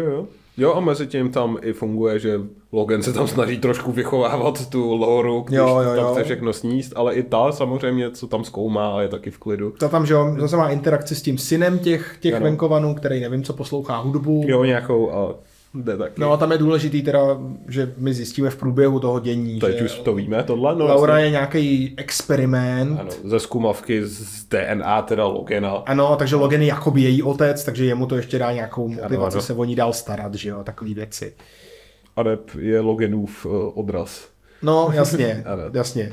A což je dobrý, ono je to takový trošku laciný, ale na druhou stranu zase jako to prováže Logana k tomu, k čemu dojdem, tam bude jiný Loganův odraz ještě. Ano, teď bohužel, my už se fakt blížíme ke konci toho dobrého, to mě hrozně mrzí, ale... Ne, ale tak, je to moc hezké, samozřejmě vyskytne se nějaký drobný problém, nejde voda nebo něco. A to je taky super, že Wolverine řeší, že nejde voda na farmě. No jasně, je to super, že jo, tak... Logan se nabídne, že tam pojedou to vyřešit nějakým tím otcem. No, rodiny, tak že jo? On tam nějakýho toho... Nějakýho velkostatkář. Jsme ve westernu, takže velkostatkář tam si dělá, nárokuje, že jo, něco. Logan ho zmlátí nebo něco, že jo, a dobrý. No, ale teď bohužel. Teď jsme viděli to hezký, tu rodinu, to krásný. Teď jsme viděli všechno dobré z tohohle filmu. A teď bohužel no já jsem teda skalně přesvědčený, že v tenhle moment ten film ztratí absolutně šťávu. Já neříkám, že jde nahoru, že by se zlepšil, ale nemyslím si, že tak ztratí šťávu je dobrý. Nemyslím si, že jde tak na dně, jak teďka zníš. Já teda si myslím, že jo. Ale a můžeme se tady o tom teďka podebatovat. Ale v tomhle momentu totiž se objevuje Wolverinův klon. Mladší, dobře. Jenom, že vypadá mladě. Ta postava se jmenuje X-24, což mě teda baví taky, že jako ani nemá jméno, prostě. Je to prostě klon. Ano. Je to prostě klon a ten klon zabije Xaviera, zabije všechny ty vesničany nebo ty venkovany. Jediný, kdo přežije, je Logan, ten je nějak vážně zraněný a Laura. Jo. Tam je hrozně dobrý a silný moment, kdy ten otec od té rodiny, ten venkovan, autem srazí X-24 a vlastně tím zachrání Loganovi život. A pak vystoupí a brokovnicí namíří na Logana a zmáčkne spoušť. A ta brokovnice nevystřelí a on umře hned potom. Že fakt jako cítíš to zoufalství. To, že teď se mu zničil život a že to je Logan. A samozřejmě to dopadá na Logana, že jo, který ten má ten svůj motiv, že všichni kolem ní. A teď se tam takhle zjeví vodníkud nějaký doktor Zender Rice, který o té hraje výborný Richard E. Grant. Výborný. Skvělej, ale to je prostě záporák z komiksu. Mně se líbí, že jo, Grant hraje i v těch Star Wars epizodě 9 a tam taky hraje, že jo. To úplně random záporáka, tak tady to má podobný. Absolutně bezcharakterní zlej záporák, nějaký zvrhlej doktor, který nevím, co dělá. Tady vyrábí ty doktorský věci. Vyrábí ty mutanty a mezi tím to je takový random detail, co se v tom filmu dozví, že způsobil to. Tady v tom filmu se řekne, že mutanti už se nerodí, že pomalu vlastně vymírají. A ty se dozví, že za to může tady doktor, který do kukuřičního syrupu něco přimíchával a tím se zbavil mutantního genu. Ježíš, na co jsem zapomněl, úplně dobrý. Caliban se obětuje, jako mě fascinuje, jak tenhle moment fakt jako restartuje celý příběh. Jak prostě umře Charles, umře Caliban, já jsem si myslel, že umře i ten Donald s tou rukou, jasně. Ten teda přežije, ale přijde mi, že začne být úplně irrelevantní stejně. Takže začne, ho vystřídá tady ten doktor, takže ano. A najednou se jako přerodí ten fakt dobrý civilní film, podle mě jako v dost plochou rodinnou zábavu. Ono to ještě má dobrý momenty. Já si myslím, že to ještě teďka bude mít. To je, jasně, já si taky nemyslím, že tady klon byl rozhodně dobrý nápad. Protože, že jo, tam je problém, asi všichni chápeme, nebo my dva tady chápeme, a vy taky určitě jste chytrý. Kam se to jako míří, že jo, máš tady tu bestiální verzi Logana, to před čím utíká, tu zrůdnost, takže ji ukážeš jako takhle přímo, ale je to asi, já nevím, je to moc přímo. Je to laciný strašně. Jak ten film byl chytrej a jakože pomalej a náladovej a všechno tohle, tak najednou prostě je tam klon. A hlavně je to takový úplně typický superhrdinský prvek, kdy ty proti hrdinovi postavíš záporáka, který je jenom ale reverznutý, má stejné schopnosti a tím jako není vůbec zajímavý, že jo. A tady teda, jak jsme říkali, máme nějaký téma, kdy Wolverine ve všech těch filmech bojuje vlastně sám se sebou. Ano. V prvním filmu je to Sabretooth, ve druhém filmu je to ta Aziatka, ano. Co taky je jako Logan, akorát nemá drápy, ale nechty.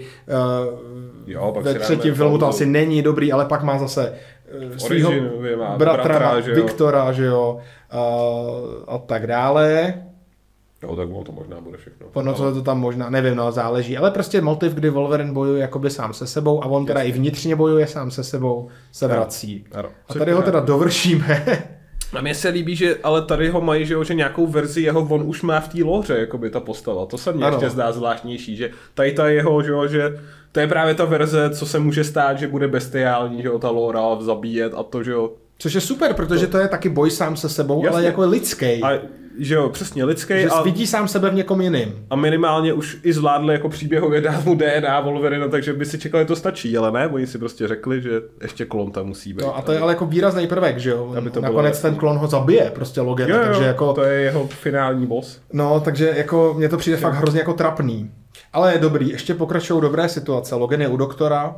Jo, ale mně se líbí i pohřeb toho Charlese, ten já mám hodně rád tam. To je po doktorovi až, myslím. Není. Ne, máš pravdu. Dobře, ano, pohřeb Charlese. To je předtím, kdy on tam... To je skvělý, je to mám napsaný. Jo? Ale říkej. Ne, tak on ho tam pohřbí a řekne, že je to u vody. Pak se odmlčí. A teď odmlčí a vidíš, jak jako neví, co říct, jak ty emoce s ním soumají a jenom zopakuje, že je to u vody. Je to u vody, jo. A pak kopne naštvaně prostě tím. Já tady mám totiž poznámku, že Jackman tady v tom filmu fakt jako předvádí, že jako opravdu umí hrát. Jasně. Protože ve všech předchozích filmech je to prostě jenom jsem drsnej Logan prostě s cigárem nebo s doutníkem, nebo eventuálně jsem drsnej Logan samuraj a tady najednou prostě jakoby on má strašně moc poloh v rámci toho jednoho filmu a tady určitě v tom momentě fakt mu jako věřím, že je úplně v háji emočně.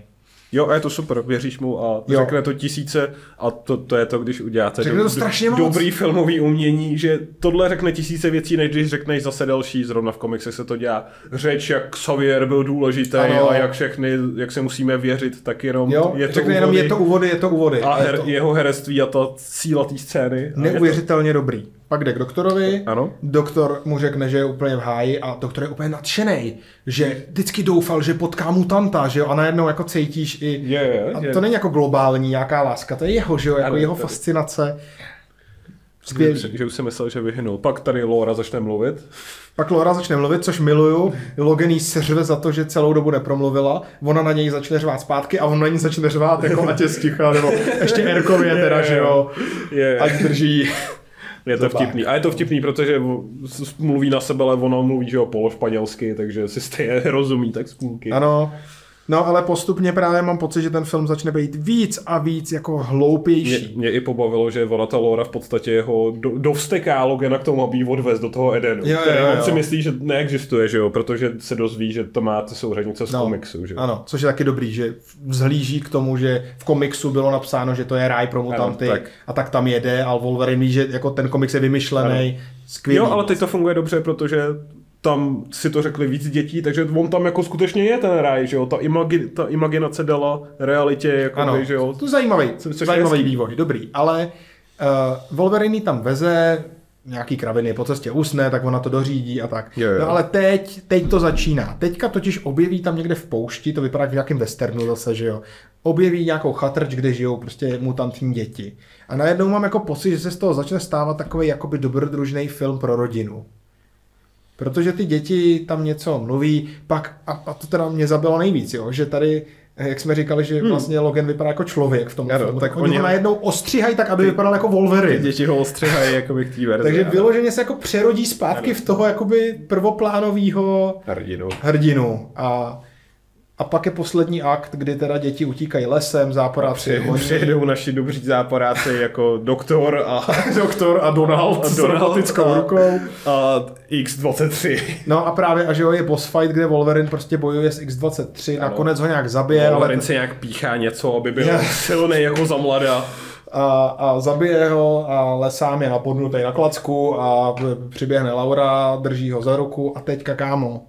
Teď jsem viděl konspirační nějakou fanouškovskou fanfikci, že ono se přece vyplnilo, co ta Yukio říkala, jak on umře a drží v ruce to své srdce, takže drží tu Lauru. Jenomže to není pravda, protože Yukio říkala, já jsem tě viděla v téhle místnosti, jak držíš v ruce svoje srdce. Víš co, třeba ta místnost, víš co, kontinenty se pohybujou a třeba udělal tolik, nebo to nějaká katastrofa, že země z toho, ne, samozřejmě. Dobrý, ne, prostě blbost. Logan umře tady při záchraně Laury, ano. Tak, a ještě je pohřeb, kde teda Logan jako je pohřbený a teďka Laura odcituje ten text z toho westernu. A tady jako právě už jako oproti tomu, jak Logan předtím řekl, je to u vody. A Laura teď má jako dlouhý monolog, který si podle mě nemůže pamatovat, když ten film viděla jednou v životě. Jestli teda není nějak jako mentálně...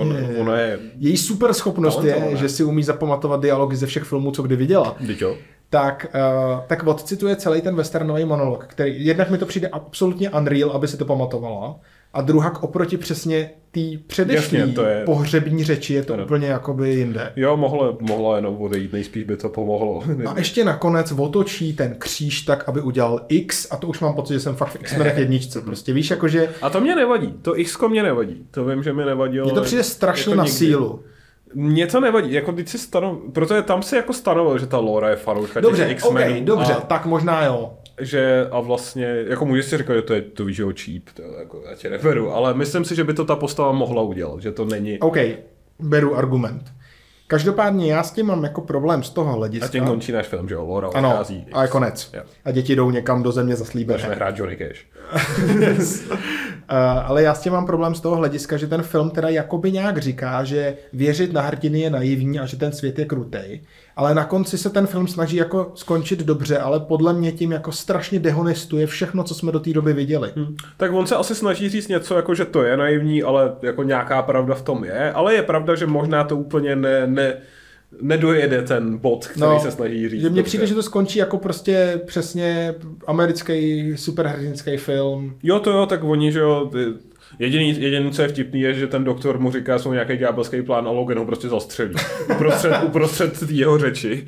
Ale potom samozřejmě boj s klonem a ten záporák s tou rukou ho zabijou všichni mutanti, že jo, najednou. Jo. A samozřejmě, je to zvláštní. Po tomhle, co jsme sledovali ty 2 hodiny skoro. No, to míň, ale... Ne, je to škoda, no. Ale tohle jako civilní drama. Je to škoda. Tak, a já k tomu mám ještě pár věcí, které chci jenom zmínit, protože mě zaujaly a myslím si, že jsou fakt dobrý. Líbí se mi, jak je to celý lidský, to jsme teda říkali, jasně. Ale já tady mám i vypíchnutý vyloženě nějaký superový momenty. Jasně, Logan si kupuje brejle, to je bezvadný, že jo. Líbí se mi, že jedou po té dálnici a tam jezdí ty robotický nákladáky a Logan řekne zastavený skvělý robonávěsy. A to mi přijde bezvadný, protože to je úplně jako když bys jel ty po silnici a tam, chápeš, ti tam jede prostě něco. Jasně, že prostě je to fakt takový jako lidský moment. Pak se mi tam líbí, že Logan nutí Charlesa, aby zapil nějaký léky. Jasně, a Charles na něj musí vyplazit jazyk, aby dokázal, že je fakt spolknul. Prostě takovýhle drobný věci. Charles si u toho velmi nespokojeně vyplazuje jazyk, takže ano, to je vtipné. Přesně tak. No, tohle to jsme si povídali. A ještě tady mám věc, na kterou jsme úplně zapomněli, že Logan sebou celou dobu nosí adamantiovou kulku a chce se zabít. Jo, to jsme zapomněli, to je první. To je jako velmi zajímavý motiv. Jo. Ale já myslím, že on s ní možná zabije pak toho... Myslím, že Laura, ale dohraje se ta kulka. Jasně, ale že vlastně už ten motiv, že Logan jako fakt přemýšlí o smrti, je silnej, že jo, a zajímavý. No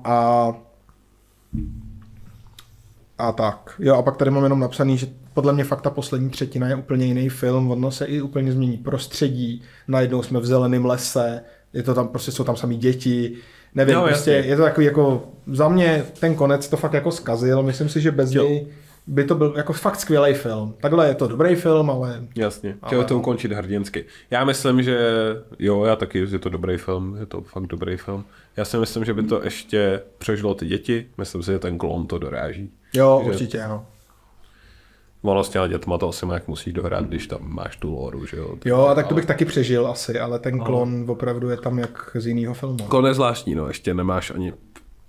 Ještě jak ani nemáš žádný setup na něj nic, prostě se zjeví doslova jako když to říkal 1:20 se zjeví v tom filmu. 1:23 se zjeví a pak 7 minut trvá, než zabije všechny postavy skoro. A ono to je dost zvláštní, on se zjeví tady klon a i ten doktor se zjeví plus minus podobný době, když tam měl celou dobu jako záporáka, který byl úplně jako v pohodě, že jo. Tam nebylo třeba mu přidávat. No nebylo, teď ten byl úplně v klidu. Šéfa nad něj. Jo, je to škoda. Já si právě naopak myslím, že kdyby to byl ten civilní záporák, který prostě nedá pokoj a furt jde po Loganovi, nebo teda po Lauře, tak by to fungovalo mnohem líp. Ale hele, to víš, jo. I tak, že jo, jako z té série je to podle mě jeden z nejlepších filmů, jako vůbec. Jo, určitě, takže ten je úplně na trošku jiný úrovni. Ano, maličko jinde. Vyprávění. A opět je to tím, že prostě je to film o lidech a ne o, jasně, že o nagelovaných panácích v nějakých barevných kostýmech. No. Ano. No a to bylo takový velmi jako depresivní. Ano. A my se teďka ale přehoupneme do Deadpoola. Ten je určitě jaký depresivní. Taky se chtěl zabít, prosím tě, to je taky depresivní. Deadpool má 2 díly. Jeden je z roku 2016, druhý je z roku 2018. To je docela rychle po sobě, vlastně až překvapivě. No a... První natočil Tim Miller. Ano, a druhý?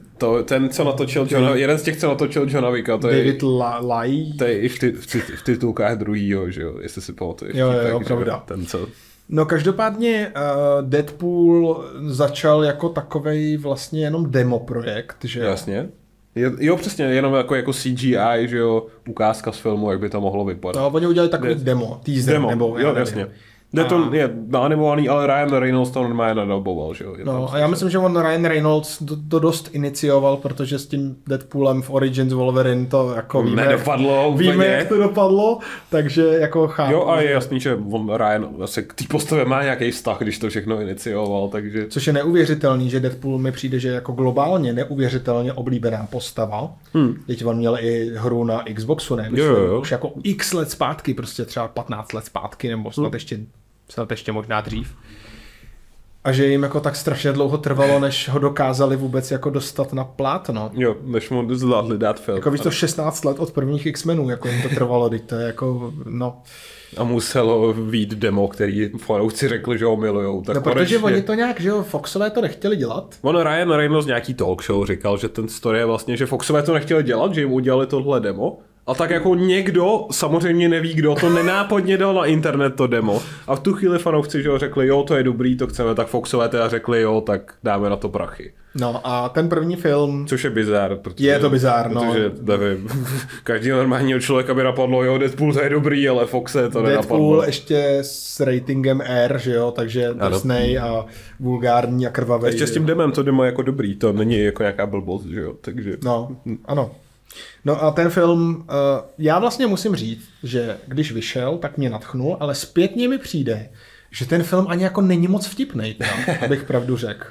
Má svoje dobré vtipy, ale rozumím, jak to myslíš. Jo, tak on má výborný vtipy, některý, ale zase na druhou stranu ten humor je většinově takový jako perverzní, zvrácený, není moc meta, víš, jakože... Jasně, on se snaží být totiž, ale on se takhle snaží být i ten druhý, ale ten se nějak našel. Jakoby... Snaží se být i trošku přístupný pro lidi, podle mě, co neznají toho Deadpoola. Víš co, že to trošku civilňuje i ten příběh. Či jak to říct? No ale tam právě příběh je podle mě největší slabina, jo, protože ono, když si vezmeš, o čem to vlastně je, tak je to o tom, že teda máme Wada Wilsona, to je nějaký takovej nájemní vymahač nebo co, prostě takový gangstříček, street gangstříček, nebo já nevím. Jo, a ten se zamiluje do holky, která je teda prostitutka, což je teda taky dost zvláštní, že jo, už jenom samo o sobě, jako romance mezi takovejhlema dvěma typama. Ale tak to se mi zdá dobrý, vidíš, že posunou ty postavy, že jo, jinam, že... Jo, a tak mě to zas tolik nevadí, ale prostě jako je to přece jenom zvláštní rozhodnutí, že jo.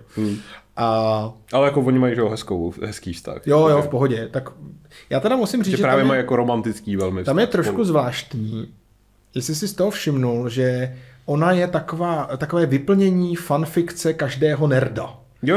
Protože ona zná všechny Star Wars a prostě celý popkulturní svět a pak dokonce v druhém díle ona zná popkulturní svět líp než Wade. Dokonce, ježiš, tak to jsem pozapomněl. V jedné chvíli mě to až překvapilo, ale tak dobře, ona je taková prostě žena, kterou by chtěl každý gamer, nebo já nevím, že gamer. Já ti rozumím, ona zná všechno, Star Wars. Ano. A dobře, a pak se stane ale, že Wade má rakovinu, se zjistí. Ano. Nějakou úplně zhoubnou na několika místech. Už nemá šanci skoro přežít. Ano, což je teda takový, jakože Deus ex machina trošku, ale nevadí. Deus ex machina rakovina. No ne, tak rakovina z nebe, co ne, ale chápu, že najednou z ničeho nic ti tam něco dropnou a máte 4 rakoviny na 4 různých místech a je to v nejhorším stádiu, s tím nejde nic dělat. Víš, jakože prostě mi to zase přijde trošku jako zvláštní, že se to tam tak jako dropne, ale dobře. Jasně, v příběhu jako...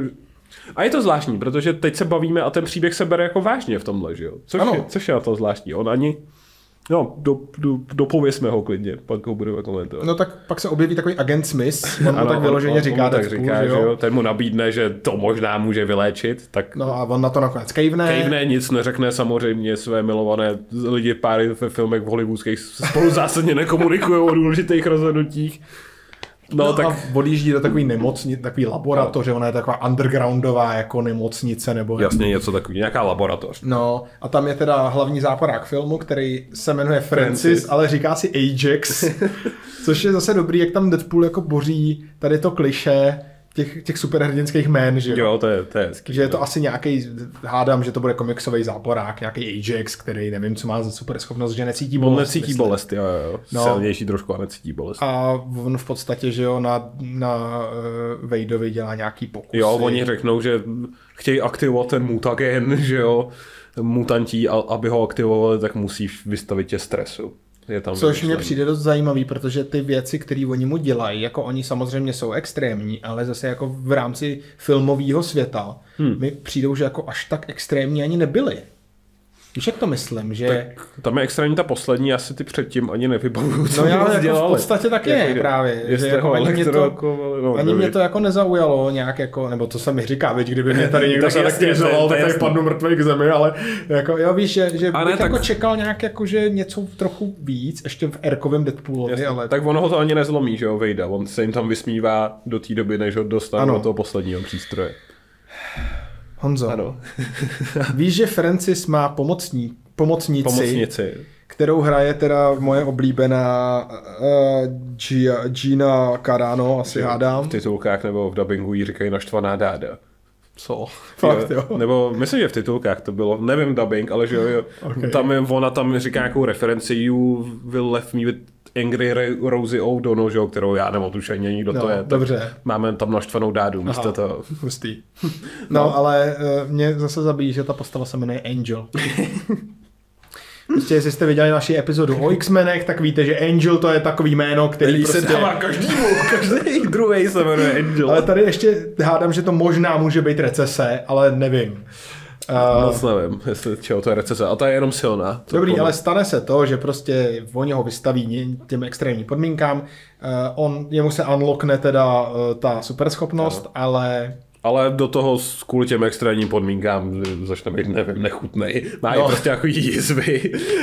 Jenom, že tohle je nejhorší. Ten příběh je hrozně povrchní. On je jako o tom, že Wade vypadá jako blbě a bojí se ukázat svojí holce. A to je v podstatě ten hlavní příběhový oblouk. A do toho teda řeší, že hledá toho Francise, který mu to způsobil a chce tu krásu zpátky. Ano, chce tu krásu zpátky. Což je tak jakoby povrchní. Jo, je to povrchní jednoduchý, což on to Deadpool, jako že jo, na začátku řekne, že se budeme dívat na love story, že jo, romantický. Jako jo, ale já zase jako divák mám mu fandit, že jo, a přitom, když jeho jediný cíl je jako vypadat zase krásně, tak jakoby je to zvláštní trošku takový, no, ale jako... Tak on se vypadat krásně, že jo, pro svojí... Ano, dobře, no. Jak se jmenuje? Vanessa? Vanessa. Což, že já když slyším Vanessa, tak mohlo je Daredevil okamžitě. Což je teda taky vtipný, jak se všechny ty postavy v tom jednom superhrdinském světě jmenujou stejně. Ano. Ale nevadí. Mimochodem takový fun fact, kdo jste viděli epizodu o X-menech, tak tam jsme se u X-Men Apocalypse bavili o mé oblíbené postavě Psylocke, jejíž jediná charakterová specifikace je, že má velký prsa a chodí v bikinách. Důležitý charakter. Tak tady ta herečka měla hrát Vanessu a nakonec ji přeobsadili tou Morenou Baccarin, nebo jak se čte. A taky jako protekčně dali roli v Apokalypsovi, což mi teda přijde super, že tady z té prvoplánové plochý postavy Vanessy dostaneš ještě jako horší postavu, která nemá vůbec žádný jako význam pro film, jenom je sexy a tak tam je. Výborný úplně. Ano. No a co dál? Deadpool prostě... Deadpool porazí záporák. Jako příběhově, že jo, Deadpool porazí záporáka, smíří se s tím, že bude hnusnej a všichni šťastný. Šťastný až do smrti. A do toho je tam tuna vtipů a tuna postav, je tam Colossus a Negasonic Teenage Warhead. Ale samozřejmě s příběhama v komediích je to vždycky trošku, ne ošemetný, ale je na ně menší důraz. Tady je vždycky větší důraz, jestli to je vtipný. A tady to jakoby... Což jako je vtipný. Tam je vtipný, ale... Colossus a Teenage Megasonic Warhead. Něco takového. Warhead jsou vtipný. vedle Wolverina. Vedle Deadpoola, dobrý. Vedle Wolverina. Ale když mluvíš o Wolverinovi, tak jsi mi připomněl můj nejoblíbenější vtip z celého Deadpoola 1, ano. Kdy na konci stojí Deadpool proti Vanesse a říká, když mi sundáš tu masku, tak pod ní jsem hnusnej. Ona mu sundá tu masku a on má na obličeji přilepenej portrét Hugh Jackmana. Ale mě na tom zaujalo, že ten film má strašně divnou strukturu. Tam jsou jako 2 příběhové linie. Jedna je v minulosti, kde sleduješ teda jako origin, nějaký zrod toho Deadpoola, a druhá je jakoby v současnosti, kde Deadpool kosí tam ty záporáky. Jasně. A vlastně třeba jakoby do půlky filmu ty toho Deadpoola skoro vůbec nevidíš. No. To mně přijde jako na tom velmi zajímavé. A ono je to taky tím, že je to origin story. Jako ty jsou vždycky složitý. Vždycky dá se přesto dostat, ne, to ne, ale jsou složitý. Ale jo, no. Já jsem chtěl říct ještě, že tady už vidíme, že funguje nějaká chemie, Deadpool a nějaký podrážděnej, seriózní týpek vedle něj. Tak tady je to teda Colossus. On to pak to bude taky Colossus, ale a ještě někdo navíc. Ale jasně, ale s tím se hraje dál, že jo, až to si řekneme za chviličku. Když tady to i s Colosem funguje, jak on se ho snaží přesvědčit, aby byl X-Men a je strašně jako správnej, že jo. Tak ono to je vtipný, tam vedle mít toho Deadpoola, který je ten oprsklej a násilnej. Teď já tam miluju, jak na konci na něj křičí 4 nebo 5 okamžiků. Já ještě miluju, jak mu dali ten ruský přízvuk. To je taky super.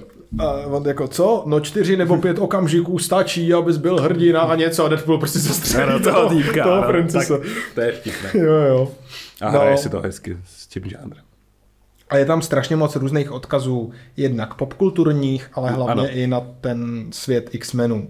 Takže jednak je tam figurka toho strašného Deadpoola z Origins Wolverine, pak tam miluju, Colossus třeba řekne, že půjdeme za profesorem X a Deadpool se zeptá za McAvoyem nebo za Stewartem, ty prequely mi to úplně zamotali a něco takového, že jo. V jednu chvíli se Deadpool označí za Scaredevila, což je taky super, odkaz na Daredevila, že jo, jako výbornou taky sérii Netflixovou. A na konci je potitulková scéna, která replikuje scénu z filmu Volný den Ferrise Buellera, že jo, takovýhle srandy. No a tak. A mám tu napsaný jenom, že český dubbing k tomu zásadně škodí. Protože to jsem to asi nikdy neviděl. Já jsem to viděl v obojích verzích a český dubbing fakt zabíjí strašně moc vtipů. A to teda bude velký téma ještě v druhém Deadpoolovi, tam to jako je ještě ultra jako mnohem horší. Ale tady já si pamatuju vyloženě scénu, že Deadpool se podívá do kamery, boří 4. stěnu, což teda pro diváky znamená, že ta postava jakoby vyhlédne. Jako představme si, že Deadpool je v místnosti a za normálních okolností si uvědomuje jenom to, že je v té místnosti, ale neuvědomuje si, že je ve filmu. Ano, zatímco jako náš Deadpool vlastně jakoby tu jednu stěnu jakoby nevnímá a místo ní vidí ty diváky, kteří se na něj dívají. Takže se dívá vyloženě na vás, do očí a říká vám. A proto se tomu říká bořit 4. stěnu a Deadpool to dělá. Bohužel mám pocit, že překladatel nebo úpravce nebo někdo tohle nezná, tady tu jako terminologii, takže když Deadpool boří 4. stěnu, podívá se do kamery, něco vypráví, teď jdeme do flashbacku, tam Deadpool taky zboří 4. stěnu a pak se zamyslí a řekne, že když zbořil 4. stěnu jakoby 2krát nebo něco takového, tak to znamená, že musí být 8 stěn. Ano, nebo 16, on to možná nebo 16, i na druhou, ale jasně. Takže jako to je takový vtip, ale v českém dubbingu řekne jenom retrospektiva v rámci jiný retrospektivy, to je fakt šílený. Což prostě jakoby víš co, já nevím ani, jestli to je vtipný vlastně. No, ne, tak to míří úplně někam jako tak já vím, že to je překladatelský oříšek samozřejmě, vždycky, ale prostě bohužel to jako zabíjí takhle spoustu nějakých vtípků. Jasné. No. Ale zase ten film, hele, mnoho nominací a 2krát byl oceněný Ryan Reynolds jako nejlepší herec a jednou to dostalo cenu za nejlepší komedii. Takže dobré. A jo, on je to dobrý film, jako v pohodě, je to vtipný, to je to nejdůležitější. Tam jediný, co podle mě, že ten příběh, ten origin příběh toho Deadpoola je jako tak jako basic, tak jako ničím nezajímavý, až si říkáš, že to je jako škoda takhle zpětně, že by si čekal, že Deadpool bude mít něco jako šílenějšího, zajímavějšího. Mně vlastně ve výsledku přijde dost nudný ten film, nebo jako... On má velmi nudný origin story s velmi nudným příběhem, nechci, aby mě moje holka viděla, jak jsem ošklivý a na konci se s tím smíří. ovšem o 2 roky později, a to bylo po Loganovi, teda mezi Deadpoolem 1 a 2 je Logan, tak o 2 roky později přišel Deadpool 2. Ano. A ten podle mě jako vypiloval tu formu do stádia, který mi přijde, že opravdu jako to je to ono. Že se jako Deadpool našel. Protože ten druhý díl je jako výrazně víc meta, on jako mnohem víc odkazuje na popkulturu, nejenom na X-meny, ale i na celý Marvel. Tam třeba hraje, že jo, Cable'a, tam hraje Josh Brolin, který hraje i Thanose v MCU a mnohokrát ho Deadpool buď označí jako Thanosy, nebo já vím, že třeba Josh Brolin jako jeho první role byla ve filmu The Goonies a Deadpool přímo řekne jako vrať se do Goonies, což v českém překladu totálně zabili a vůbec to tam není v tom filmu a to nevadí, to jsou takové věci. A tak jo, a vlastně v tomhle mi ten druhý díl přijde mnohem lepší. Určitě, on vypadá, nebo on je vypilovanější v tomhle, nebo víc, tak mám pocit, že se víc našel. No. A jako takhle, není tam jakoby šílený příběh, ale je mnohem zajímavější než tady naše love story. Jsem ošklivý, protože aspoň to nějak víc tematicky sedí. Tam je vlastně ten kluk, že jo, který... Tam je nějaký ten klučina, kterýho, ten se jmenuje, ježiš, tady je strašně moc postav. Rusty se jmenuje a hraje ho Julian Dennison, což je, mám pocit, novozélandský herec. Já vím, že hrál u Taiki Waititiho v nějakých jeho jako méně známých filmech. Jasně. A tady hraje mutanta, který je z nějakého ústavu jako, nebo školy, no. Já nevím, to je takový sirotčinec, no. A tam ho nějak zneužívali a on z toho má jako mindrák. A tohle téma je docela vážný v tom filmu. Já myslím, že to je i dokonce ta Essex Corporation, že tam je i viděna. To je jedno, a v Deadpoolovi mi to asi nevadí. Jo, to je jedno. Jo a ne, je tam docela jako téma právě jako ostrý, že je tam řečeno, že je nějak zneužívají a minimálně mučí, dokonce zneužívají, ano, a je tam tohle nastolaný. A sedí to mnohem víc tomu Deadpoolovi teda. A tam je zajímavý příběh, kdy z budoucnosti přicestuje Cable, aby zabil tady který mu ten kluk v budoucnosti zabije rodinu a on se vrací, aby ho zabil vlastně dřív, než k tomu dojde. Tam miluju, že se ho Deadpool zeptá, hele, a proč se vlastně nevrátíš do doby, kdy byl novorozeně a jako to. A Cable řekne něco, mám tady energii jenom na 2 cesty časem a něco a Deadpool se podívá do kamery a řekne, odfláknutý scéna. Prostě, že vlastně si i používají ty věci, jak se jim chce a jako přežiješ to. Vanessu teda, jmenuje se Vanessa, že jo? Já se zeptal třeba ještě 30krát. Vanessa? Jeho přítelkyně Vanessa zabijou na začátku filmu. Což mi bylo trošku líto, to se mi zdá jako klišé, že jo, docela. A že to Deadpool jako nekomentuje. To mě že přišlo trošku líto, že... Beru. Ono to jde zase hrozně vážně, mě tohle na tom trošku že vadí. To bere jako vážně, no, což jako v pohodě, že to bere vážně, já chápu, že to chce mít nějaký emoce, ale že to jako nekomentuje, že to je docela jako klišé, že nevíte, co dělat, tak zabijete hrdinovi, že jo, jeho holku. Jasně, a vyšlete ho na dobrodružství, no. Nebo na cestu pomsty. Já tady musím říct, že já hrozně oceňuju výběr X-menů, který jsou okolo Deadpoola, nebo teda mutantů. Protože oproti všem těm ostatním X-menovým filmům, kde furt dostáváme dokola hořící týpky a angely a tyhle ty věci, tak Deadpool tady prostě vytasí kombo, že tam hodí Domino. Domino hraje Zazie Beetz, a sakra. Něco takového. A Domino je prostě ženská, která má jako ultra štěstí. Ano. A vyloženě v jednu chvíli ona to Deadpoolovi řekne a Deadpool s ní nějak volá přes telefon, já nevím, a říká, že to je jako zvláštní, že tě dali do tohohle filmu, to je i dost nesinematický, je těžký si to jako vizuálně představit a na toho vidíš, jak ona utíká a padají na ní auta a ona vždycky vedle spadne a něco, že jo. A krom toho, že jo, je tam týpek, co zvrací kyselinu, pak je tam neviditelný týpek, a to si zase říkáš, X-meni mají neviditelného týpka ve svém lóru a nikdy jsem ho jako nedostal v žádném filmu. A takovýhle věci, tak tohle... A samozřejmě neviditelného týpka hraje, že jo. Brad Pitt, což je nejistipný, když tam je na 2 vteřiny jenom mrtvej Brad Pitt. Ano, to je výborný. A pak tam je, že jo, ten, jak on se jmenuje, Peter, což je prostě normální týpek, takový s knírkem chápek, že jo. Je součástí týmu Deadpoolova, takový věci. To je Deadpool, se tady dělá svůj, že jo, X-Force, nebo jaký X-Force. V tomhle filmu se taky objeví Juggernaut, kterýho už jsme mohli jednou vidět v X-menech, tentokrát je CGI a daleko víc mu to slouží. Ano, vypadá líp ku podivu. Kdyby tě to zajímalo, tak ho hraje a dabuje Ryan Reynolds taky, jako Deadpoola. Jak jinak. No a prostě story je teda takový, že Cable chce zabít toho kluka, Deadpool ho nejdřív nějak chrání, ale potom ho chce nějak taky dostat. Jasně, on Deadpool on je v depresi, potom se z ní jako potom toho kluka zachrání, ale on zastřelí toho, který ho nějak zneužíval, že jo, toho kluka. Tak jdou společně do vězení. Jo.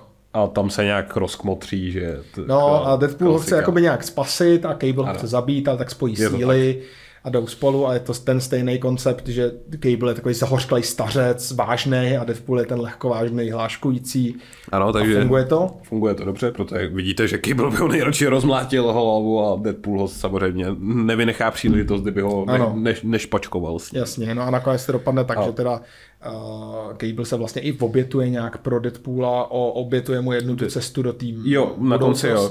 Ano, protože Deadpool se obětuje pro to dítě, tím jako ovlivní teda ten čas, že ten klučina viděl, že se pro něho někdo má rád. Ale tak umře, protože nějaká zase scénaristická přesmička, kterou oni přiznají, že je blbá, ale je tam. Ale je to docela vtipná smrt, on umírá, ale umírá jako zbytečně dlouho. Jo, a furt mluví.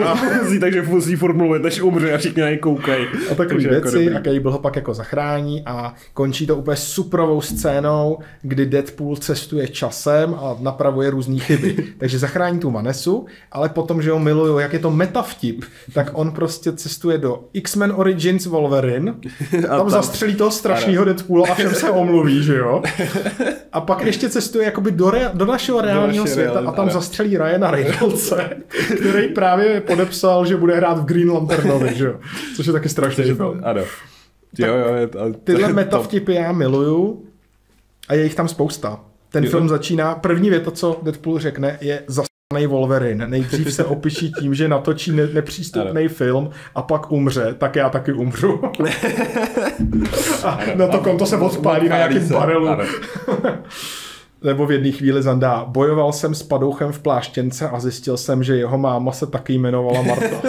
Já to miluji, Nebo celý ten film má intro ve stylu Jamese Bonda, tam hraje Celine Dion, že jo. Prostě strašně moc různých věcí.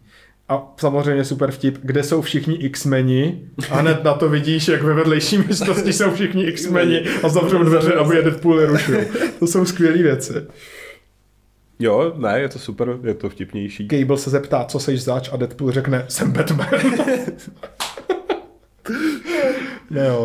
Jo, ne, je vidět, že potom jako prvním pokusu, jako kterým asi nevím, jestli možná museli trošku jako najít nějaký svoje místo ten film, tak teďka už můžou jít víc tvrdějš na tyhle metavtipy. A je to no, ale zároveň jsou tam ty témata, je tam teda pedofilie a sexuální zneužívání, je tam obezita a diskriminace obézních lidí, je tam rasismus, kdy tam je výborná scéna, jak za Deadpoolem ve vězení přijde nějaký ten snědější vězeň a jmenuje se nějak Black Tom nebo něco takového a Deadpool do něj hrozně reje něco, že co je tvoje super schopnost kulturní přizpůsobivost. Takovýhle věci. A je to prostě, ono je to hrozně jako odvážný, já tu mám poznámku, že to je, my jsme se tady bavili minule o filmu Superhrdina, což je taková jako blbost, kravina, že jo, je to parodie na všechny možný superhrdinský filmy a mně přijde, že Deadpool je superhrdina, ale áčkovej hollywoodský, jako. Jo, to je dobrý popis, že áčkovej, dobrý, no ne, že by superhrdina byl blbej, ale áčkovej, trošku smysluplnější, ano. A ještě tu mám poznámku, že tam je i nakousnutý feminismus, že přesně Deadpool řekne, že X-Men je moc sexistický, že budeme X-Force, že jo, takovýhle věci. No. Jo, takže se víc našel a...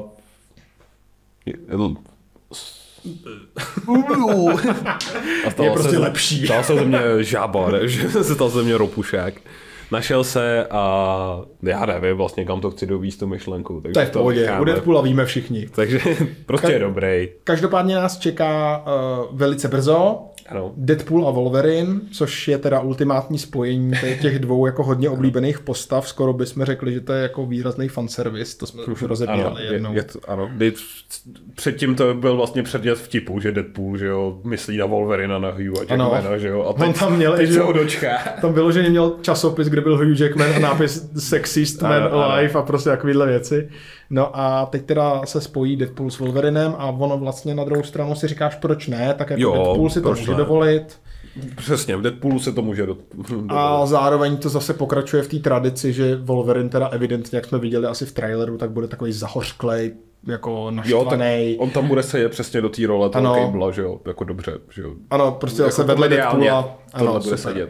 A zároveň to teda otevře dveře, protože Deadpool... To už je horší, to už se bojím víc, co se bude dít. Protože Deadpool pro ty, kdo neví, je nyní součástí MCU. Prostě vyřešily se všechny ty práva, kde prostě Deadpoola a X-meny měli Foxové a já nevím co. Tak je to všechno pod jednou rodinou. Teď už to všechno patří Disneymu. takže Deadpool je teď funguje. Deadpool teď začne asi pravděpodobně cestovat multiverzem. Je to pravděpodobné. Což smrdí průserem. Ano, to si všichni, já se křižuji aspoň. Na druhou stranu zase Deadpool je ta jediná postava, podle mě, která si jako může vlastně dovolit cokoliv v rámci svého filmu. Jasně, to určitě. No, ale jako my už teď víme na základě traileru, že se vrátí naše oblíbené X-menovské postavy, jako je Azazel. Nebo Miss Azazel nebo Azazel? Azazel, to záleží na českém dubbingu. A Pyro, že jo, by se tam měl nějak objevit a já nevím co. A no, jako uvidíme. Uvidíme. Jakože asi máme předpoklad, že to bude vtipný. Dělá to ten samý režisér? Já vůbec nevím. Já teďka nevím. To jsme podcenili. Tohle přípravu. No, ale každopádně... Ale tak minimálně, že jo, Reynolds je tam furt jako nadlasovaný u toho, takže nějakou znak kvality. Tak já věřím bude. Zase, že jako to bude vtipný. Já si umím představit Erkovýho Deadpoola s Erkovým Wolverinem. Jo, jako velmi vtipný. Tam v tom traileru už se jako mlátí, že se navzájem zasekávají ty drápy někam a střílej se do těla, takové věci. Určitě. Ale spíš se bojím toho, jako kudy všude oni je protáhnou, protože v tom traileru už byl vidět i takový ten portál, co dělá Doctor Strange.